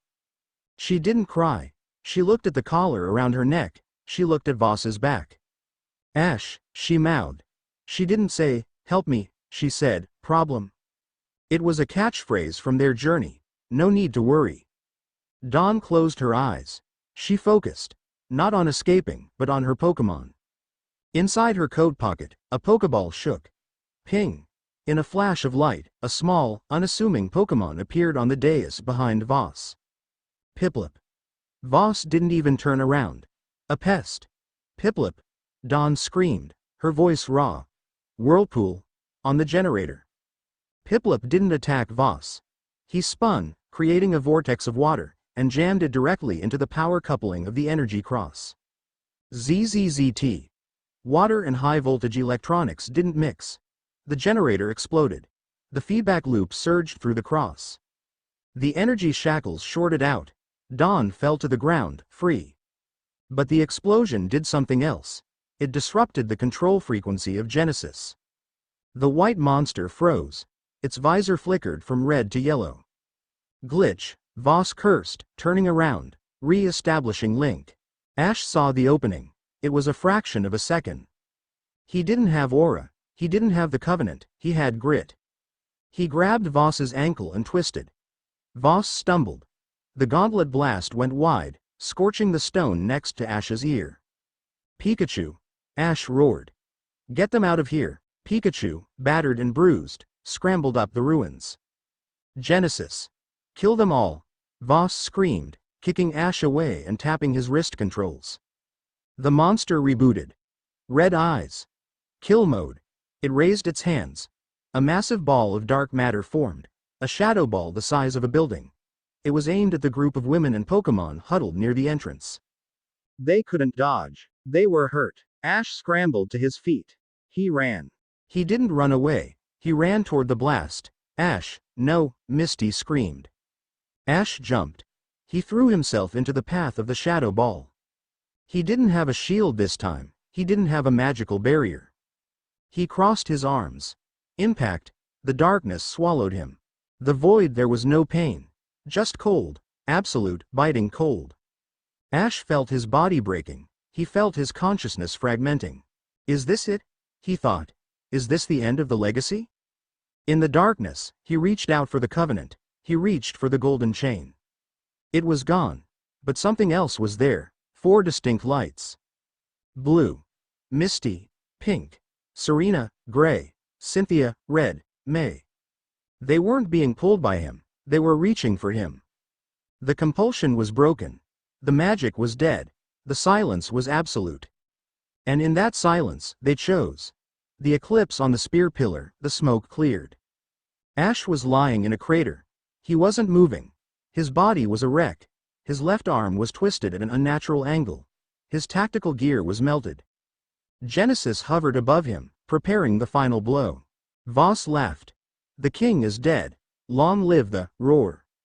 It wasn't a dragon. It wasn't a beast. It was a sound of pure, human rage. Cynthia was running. She wasn't commanding Garchomp. She was running at the god monster herself. She grabbed a jagged rebar spear from the ruins. Get away from him. She threw the spear. It bounced harmlessly off Genesis's armor. But she didn't stop. She stood over Ash's body. Misty was there a second later, standing shoulder to shoulder with the champion. Serena slid into the crater, dropping to her knees, placing her hands on Ash's chest, trying to find a heartbeat. May and Dawn, supported by Piplup, joined the line. They formed a human wall between the monster and the fallen boy. Voss stopped laughing. He looked confused. Why? Voss asked. The covenant is broken. I can see the readings. The psionic web is dissolved. You are free. You can leave him. You can live. Cynthia looked at Voss. Her face was dirty, bruised, and streaked with tears, but her eyes were burning with a fire that no magic could replicate. We aren't here because of a spell, you son of a bitch, Cynthia spat. We're here, Misty said, racking the slide of a pistol she'd picked up from a dead guard, because we love him. Voss stared at them. This didn't fit the model, this wasn't efficient. Then die with him, Voss said. Genesis, maximum output. The monster charged its beam. The women braced themselves. They knew they couldn't stop it. They were going to die. And they were okay with that, as long as they didn't die alone. Suddenly, the air split. Teleport. A flash of violet light blinded everyone. Annabelle. She stood at the edge of the crater. Her nose was bleeding profusely. Her skin was gray. She was burning her own life force to fuel the jump. Not today, Annabelle whispered. She slammed her hands together. The space around the crater warped. The fabric of reality, already thin at the spear pillar, tore open. Genesis fired the beam, but the target was gone. The beam hit the empty crater, vaporizing the rock down to the magma. Voss stood alone on the mountain, the snow turning to steam around him. He looked at the empty space. He looked at the smoking hole. Escaped, Voss muttered. But broken. He looked at Genesis. The monster powered down, awaiting orders. Let them run, Voss said, turning back to his ship. The Sovereign is crippled. The Covenant is dead. The era of the silence begins now. The safe house. Location unknown. Ash floated in a Bacta tank, a remnant of the old Team Rocket tech Misty had scavenged. He was alive. Barely. The room was dark, lit only by the green glow of the tank. Serena sat against the glass, asleep. Her hand was pressed against the surface. Misty sat in the corner, cleaning her gun. She hadn't spoken in hours. Cynthia stood by the window, watching the rain. The door opened. May walked in, supporting Dawn. Dawn had a bandage around her neck where the collar had been. She looked at Ash floating in the liquid. Is he? Dawn asked. Stable, Cynthia said softly. But the damage? Annabelle says his aura channels are cauterized. He might never use it again. And the Covenant? Dawn asked. Cynthia looked at her hand. The back of her hand was smooth. The mark was gone. Gone, Cynthia said. Voss destroyed the mechanism. So we're free, Dawn whispered. Yes, Misty said from the shadows, we're free. Silence filled the room. Is anyone leaving? Serena asked, not opening her eyes. No one moved. Cynthia turned back to the window.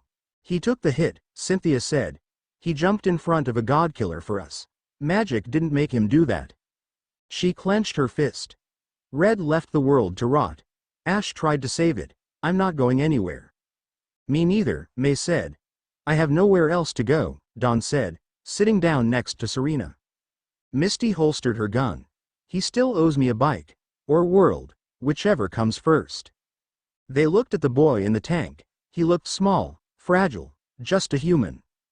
But for the first time, he wasn't their king, he was their Ash. And that made him more dangerous than Voss could ever comprehend. Chapter 8 and Chapter 9. The Sovereign Rises. The world did not stop turning just because Ash Ketchum died. Or, at least, because the world thought he had died. 2 weeks had passed since the catastrophe at the Spear Pillar. In that time, Director Voss and the Silenced had consolidated their grip on the globe with terrifying efficiency. The narrative was simple. The corrupted king had been slain by the heroic peacekeeping force. The brainwashed champions, Cynthia, Lance, Diantha, were declared mentally compromised and stripped of their titles.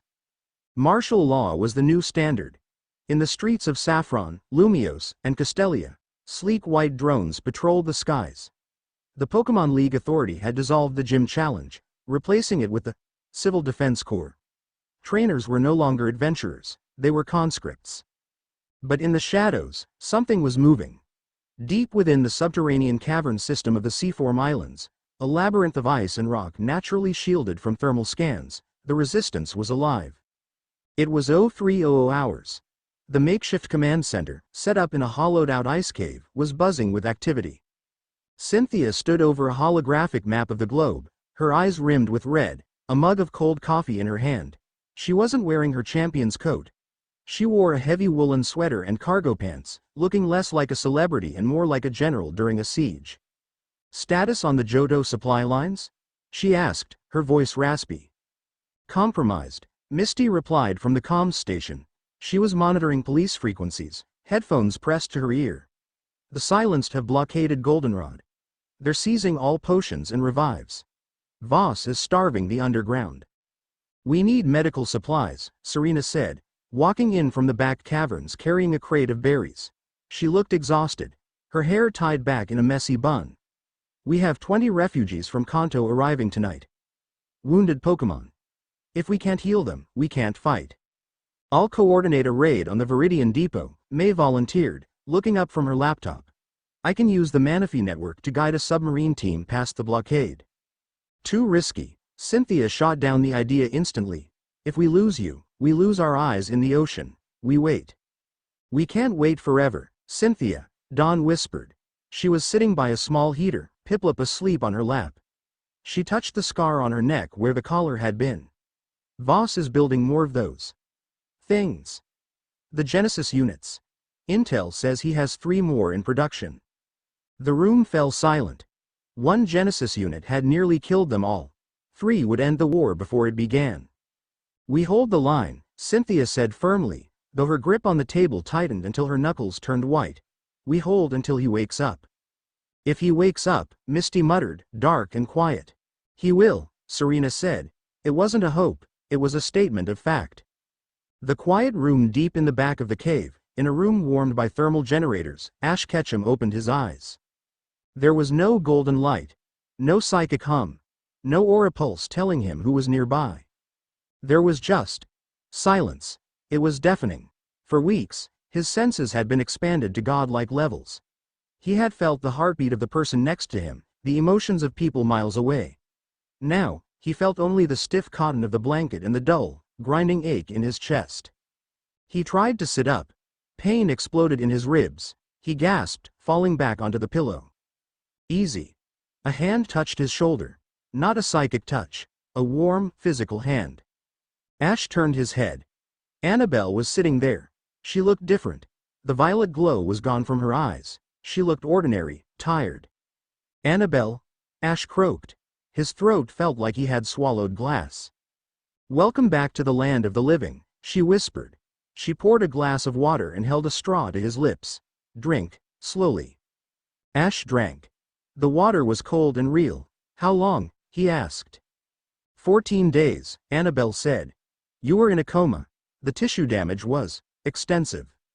Ash looked down at his chest. He was bandaged heavily. He reached up, his fingers trembling, and touched the spot over his heart where the covenant seal used to be.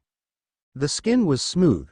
Scarred, yes, but the intricate, glowing mandala was gone. "It's gone," Ash whispered. "Voss burned it out of you," Annabelle confirmed. "The neural pathways that allowed you to channel aura have been cauterized. The connection to the collective unconscious. Severed." Ash lay back, staring at the rock ceiling. He closed his eyes and tried to reach out. He tried to feel Pikachu. He tried to feel Serena. Nothing. Just the darkness behind his eyelids. "I'm blind," Ash said, his voice breaking.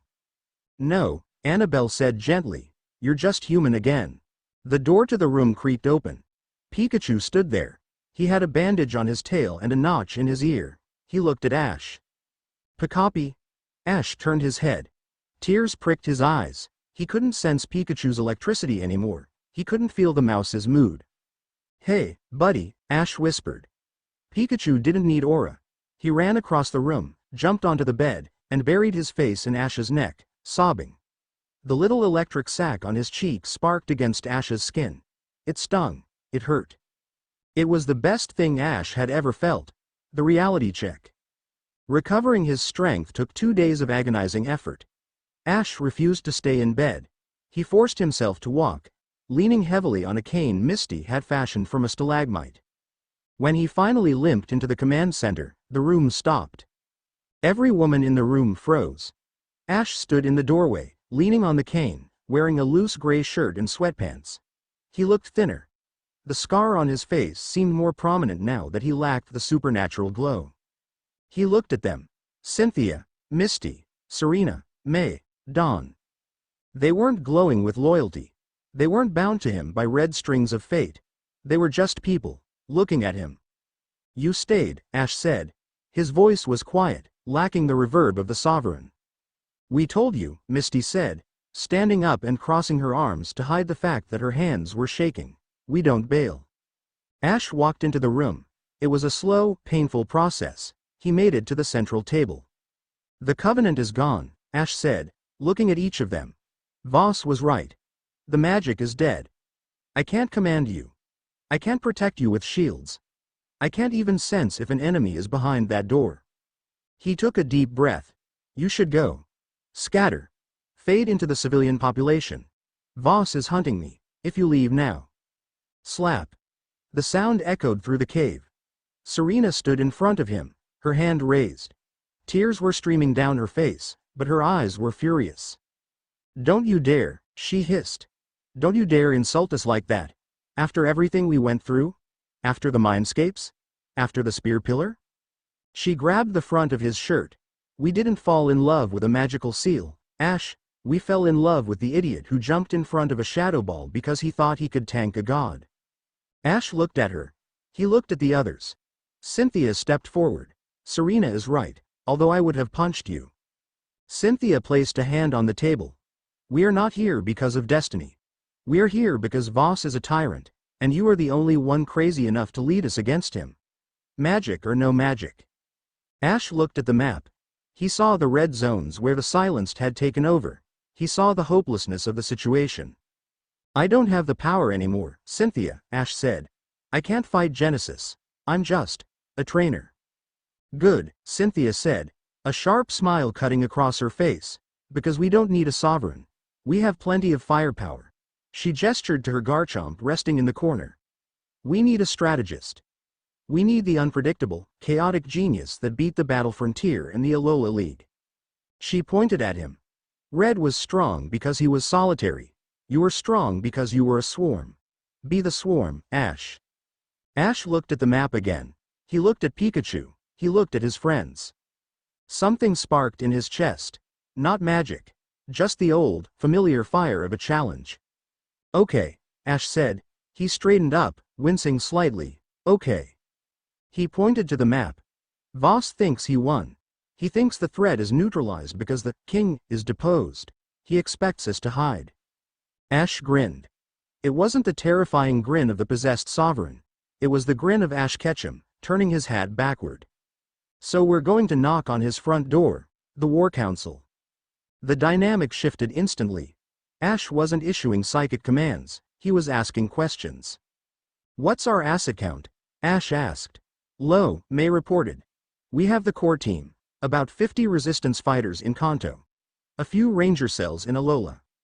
Not enough, Ash said. Voss has an army, we need a legion. Who is going to join us? Dawn asked. The League has branded us terrorists. The League controls the narrative, Ash said, but they don't control the bonds. We go old school. He looked at Annabelle. Can you get a broadcast out? Something unhackable? I can piggyback on the Rotom net, Annabelle said. But it will only reach people who have a specific encryption key. Who are you calling? Everyone, Ash said. But not a general distress call. I want you to send a specific message to specific people. People the League abandoned. People Voss underestimated. He started listing names. Gladian in Alola. Iris in Unova. Alon in Kalos. Paul in Sinnoh. Paul, Dawn balked. He hates you.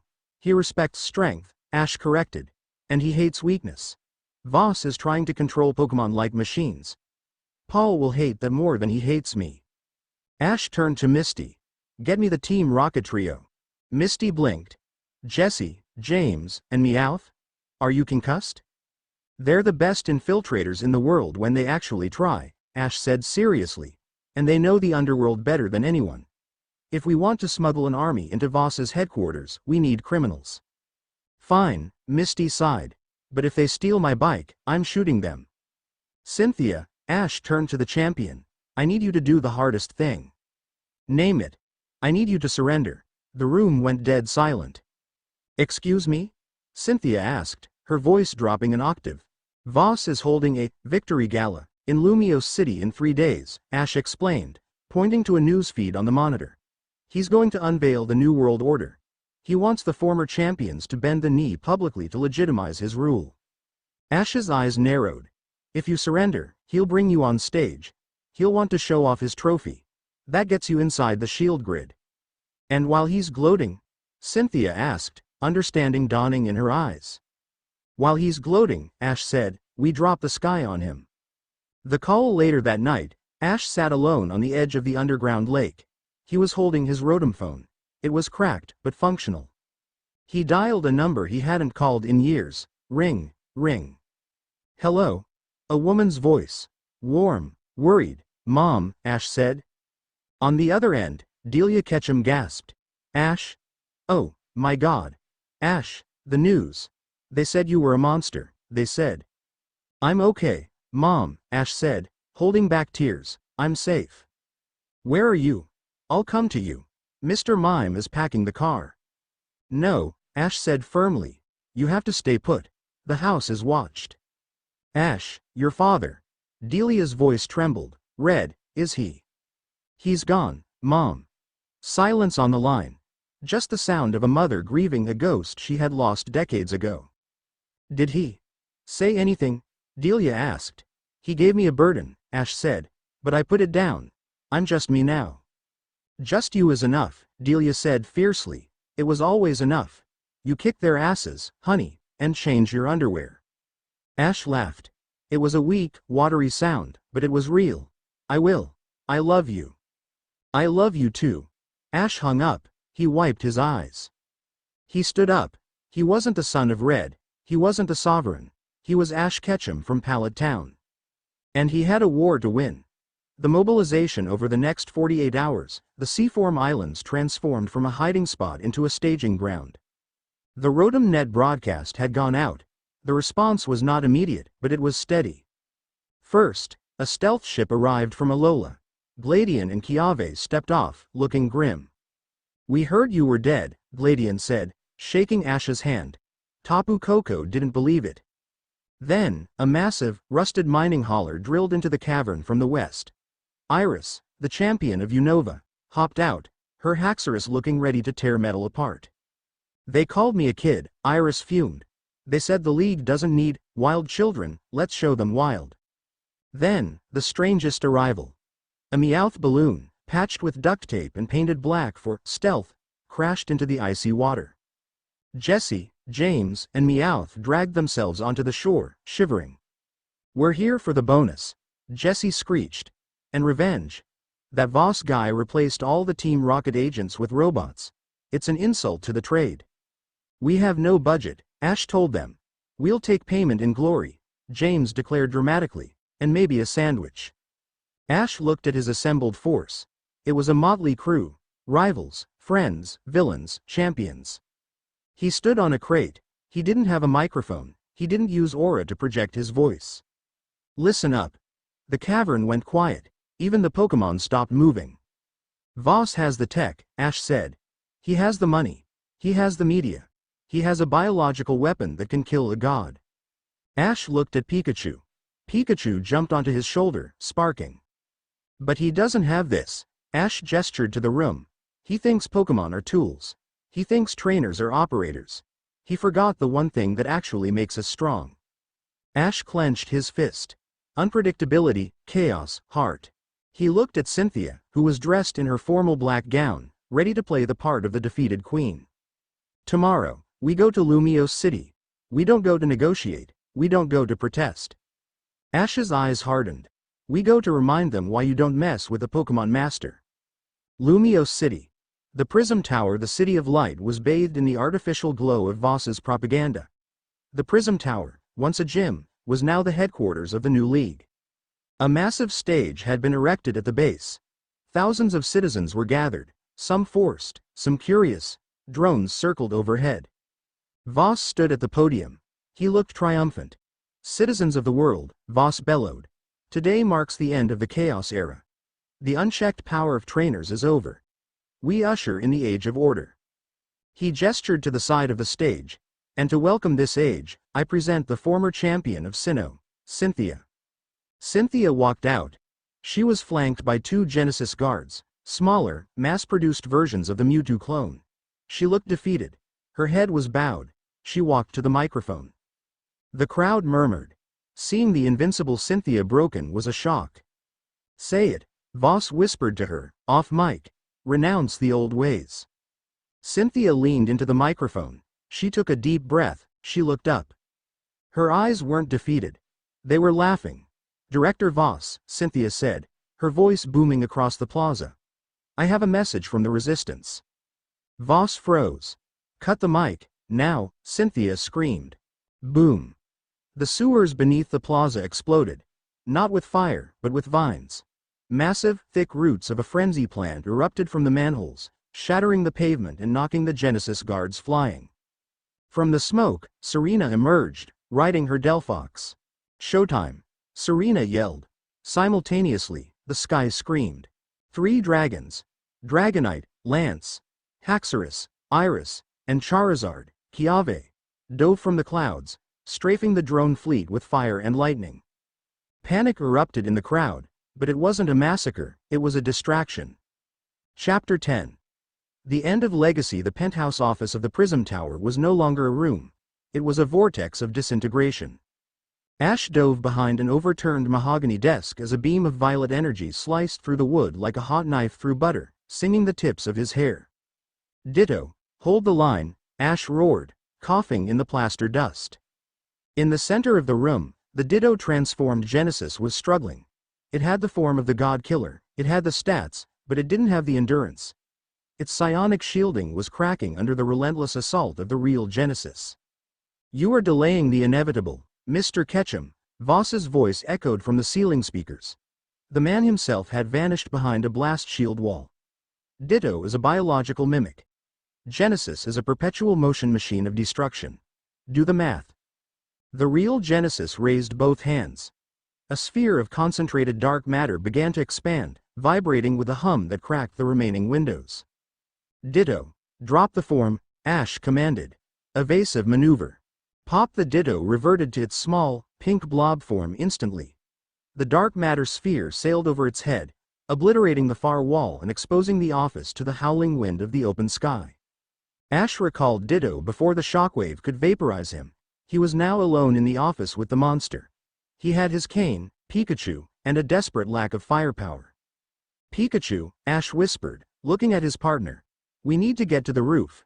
Voss isn't just watching, he's piloting." The floor beneath them shuddered. A deep, grinding mechanical groan resonated through the entire tower. The Prism Tower wasn't just a building, it was a launch gantry. "He's taking off," Ash realized. "He's taking the Ark to the stratosphere." Genesis floated toward Ash, its visor glowing a lethal red. Ash didn't fight. He ran. Iron tail on the floor, now.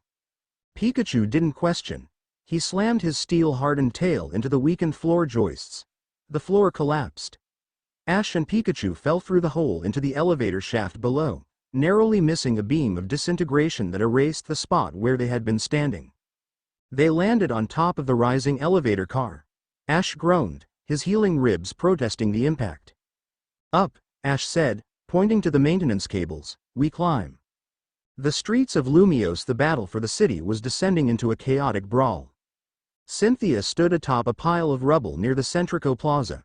Her Garchomp was fighting back-to-back with Iris's Haxorus, creating a kill zone of dragonfire that kept the mass-produced Genesis drones at bay.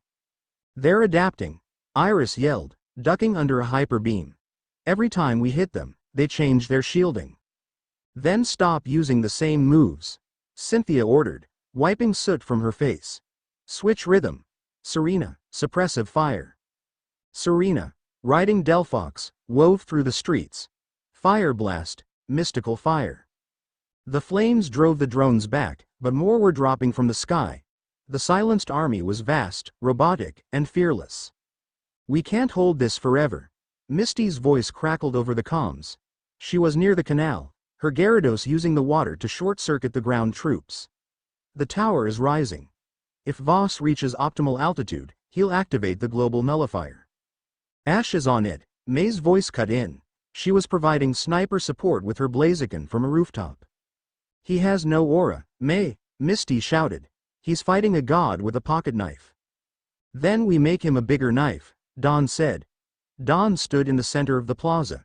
She wasn't fighting. She was holding a beacon, a modified invention of Clement's. Annabelle. Dawn shouted into her headset. Is the uplink ready? Ready. Annabelle's voice came from the resistance ship, broadcasting the coordinates of the tower's shield generator to every trainer in the city. Dawn smiled. She looked at the civilians cowering in the alleys. She looked at the kids clutching their partners. Hey! Dawn shouted, her voice amplified by Piplup's bubble beam popping in a rhythm. You want your city back? Aim for the red lights on the tower, all of you. It started with a single boy and a Fennekin. An ember attack.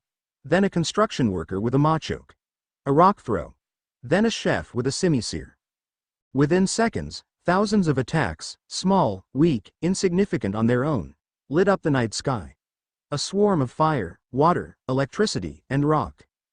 They slammed into the rising Prism Tower's shield grid. The Skydeck Ash pulled himself onto the roof of the Prism Tower. The wind was ferocious here, whipping his hair into his eyes.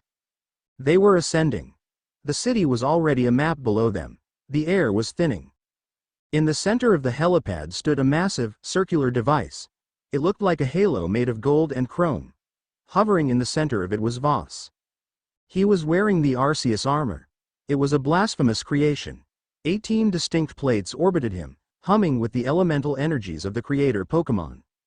You are like a cockroach, Ketchum, Voss said. His voice didn't come from a speaker. It resonated directly from the plates. Surviving out of spite.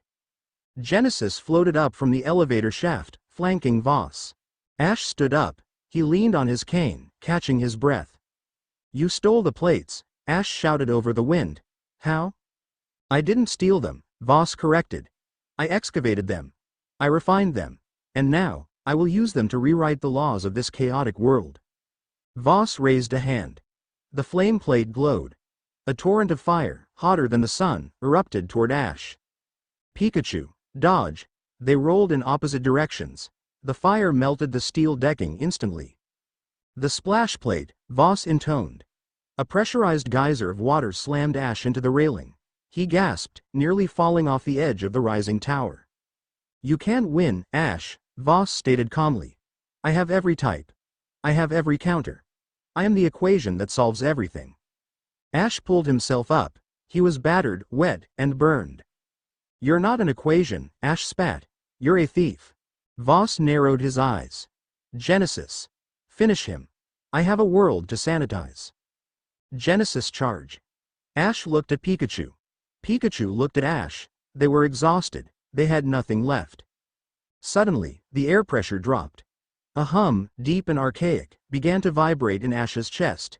It wasn't the Covenant. It wasn't the sovereignty. It was a memory. The mountain. Red's hand on his shoulder. The choice. Taking the throne? A voice whispered in the wind. The ghostly silhouette of Red seemed to flicker behind Ash. Not as a shadow this time, but as a possibility. The dormant energy in Ash's cells, the ashes of the phoenix, stirred. If he wanted to, Ash knew he could force it. He could burn his life force to reignite the Covenant for 1 minute. He could command Genesis to stop. He could crush Voss with a thought. But the cost would be his humanity. He would become the silent ghost on the mountain. Ash looked at Voss. He looked at the perfect, logical armor. No, Ash whispered. He stood up straighter. I don't need to be a king. He grabbed a Pokeball from his belt. Not one of his. One he had been given by Team Rocket before the assault. I just need to be a distraction. Ash threw the ball. Wobbuffet. Counter. The blue blob Pokemon materialized. Voss laughed. A Wobbuffet? Pathetic. Genesis, Hyper Beam. Genesis fired. The beam of pure destruction raced toward them. Now, Ash screamed. Wobbuffet saluted. His coat glowed. Mirror coat. The Hyper Beam hit Wobbuffet. The energy was absorbed, doubled, and fired back. The reflected blast slammed into Genesis. The God Killer was thrown backward, smashing into the Halo generator. Sparks flew. The rotation of the plates stuttered. A cheap trick, Voss roared. It won't save you. Voss mobilized all 18 plates. They began to spin, charging a combined attack, judgment. It's over, Ash. Is it? Ash grinned. He pointed down. Voss looked down. Scaling the sides of the tower, climbing the maintenance ladders, riding the updrafts, they arrived. Cynthia's Garchomp. Misty's Gyarados. Serena's Delphox. May's Blaziken. Dawn's Togekiss. Iris's Haxorus. Charizard. Dragonite. They crested the roof edge, surrounding the halo. You think mere Pokémon can stop judgment? Voss screamed. I am every type. That's your problem, Voss, Ash said, dropping his cane and standing tall. He looked at his team. He didn't issue a command. He didn't use a psychic link. He just nodded. If you're everything, Ash said, then you're weak to something. Fire. The team unleashed hell. It wasn't a coordinated beam. It was chaos. Fire mixed with water. Dragon mixed with fairy. Electric mixed with ground. It was the rainbow. The barrage slammed into Voss's shield. The Arceus armor tried to adapt. It shifted the flame plate to block the fire. But then the water hit. It shifted to the zap plate. But the ground hit. The AI controlling the plates screamed. It couldn't switch fast enough. The logic gate was overloaded by the sheer, uncalculated variety of the assault. System overload. The suit warned. Chaos detected. No. Voss screamed. Calculate, adapt. Ash stepped forward. Pikachu jumped onto his shoulder. The armor's shield shattered. Voss was exposed. Pikachu, Ash said softly. He didn't scream. He didn't pose. 10 million volt thunderbolt. Pikachu leapt. He didn't wear a Z crystal. He didn't need one. He drew the static charge from the storm clouds, from the tower, from the friction of the battle. He became a bolt of living lightning. He struck Voss directly in the chest. The impact was blinding. The Arceus plates scattered, flying off into the night sky like falling stars. The halo generator exploded. Voss was thrown backward, sliding across the deck, his armor smoking and ruined. The prism tower groaned. The anti-gravity engines failed. We're falling, Misty screamed, pulling herself onto the deck. Ash looked at the Genesis unit. It was rebooting, its red eyes flickering. Ash walked over to it. He placed his hand on its armored head. You're free, Ash whispered. He didn't use magic, he used compassion. The red light in the visor died. It turned blue. Genesis looked at Ash. It nodded once. Genesis grabbed Ash. It grabbed Pikachu. It teleported. The landing they didn't crash. Genesis teleported the entire group, Ash, the women, the Pokémon, to the ground level of Lumiose Plaza just seconds before the halo mechanism on the roof detonated, sending fireworks of debris into the Seine River. The prism tower stood, smoking but intact. Ash landed on the cobblestones. He fell over immediately. Silence descended on the plaza. The dust settled. Voss was gone. Likely teleported away by emergency fail-safes, or buried in the river. It didn't matter. His armor was gone. His weapon was turned. His ideology was shattered. Ash lay on his back, looking up at the stars appearing through the smoke. Faces appeared above him. Cynthia, Misty, Serena, May, Dawn. They were dirty, bleeding, and beautiful. You're alive, Serena sobbed, collapsing onto his chest. Ow, Ash winced. Ribs. Shut up, she kissed his forehead. Misty kicked his boot. You crazy son of a bitch. You used a Wobbuffet to counter a god. It worked, Ash wheezed. Cynthia knelt beside him. She checked his eyes. No glow, she noted. Just brown. Just ash, he confirmed. The Genesis unit stood nearby, watching them. It didn't attack. It floated up, fading into the night sky to find its own path. Crowds began to emerge from the alleys. Resistance fighters. Civilians. They looked at the group in the center of the plaza. They didn't cheer for a king. They cheered for the trainers who saved them. Epilogue. 6 months later, Pallet Town. The summer breeze smelled of tall grass and sea salt. Ash sat on the porch of his mother's house, peeling potatoes. It was a mundane, boring task. He loved it. His arm was still in a brace, and he walked with a slight limp, but the doctors said he'd be 100% by winter. Ash. You're peeling too much skin off, Delia scolded from the kitchen window. Sorry, Mom. A roar echoed from the hill. Ash looked up. A Charizard descended, landing in the yard. Cynthia hopped off. She was wearing casual clothes, jeans and a black shirt. She held a basket of Sinnoh specialty herbs. Delivery, she said, walking up the steps. You flew all the way from Celestic just to bring herbs? Ash asked. I had a meeting in Viridian, she lied smoothly. She sat down on the railing next to him. How is the patient? Bored, Ash admitted. Good. A car pulled up the driveway. A sleek, convertible sports car. Serena was driving. May and Dawn were in the back seat. Misty was in the passenger seat, looking carsick. Get me out of this death trap, Misty yelled, vaulting out of the car before it fully stopped. It's called driving with style, Serena laughed, taking off her sunglasses. They swarmed the porch. It was loud. It was chaotic. May was arguing with Dawn about contest ribbons. Misty was yelling at Ash for not training enough. Serena was helping Delia in the kitchen.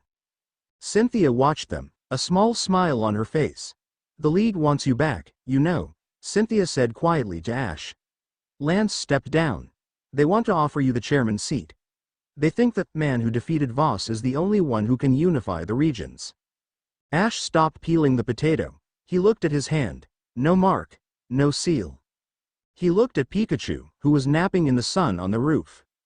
He looked at the girls, his friends, his partners, his family. They weren't bound to him. They were here because they wanted to be. Tell them no, Ash said. Cynthia raised an eyebrow. Oh, and what is your plan, Mr. Ketchum? Ash picked up a Pokeball. He spun it on his finger. There's a new region discovered west of Galar, Ash said, a spark lighting up his eyes. The same spark from the day he left Pallet Town at 10 years old. Supposedly, they have types we've never seen. Cynthia laughed. It was a rich, genuine sound. You never change. Why change? Ash grinned, standing up. I'm just getting started. He looked at the horizon. The shadow of red was gone. The weight of the world was gone. There was just the road, and he wasn't walking it alone. Chapter 10 end.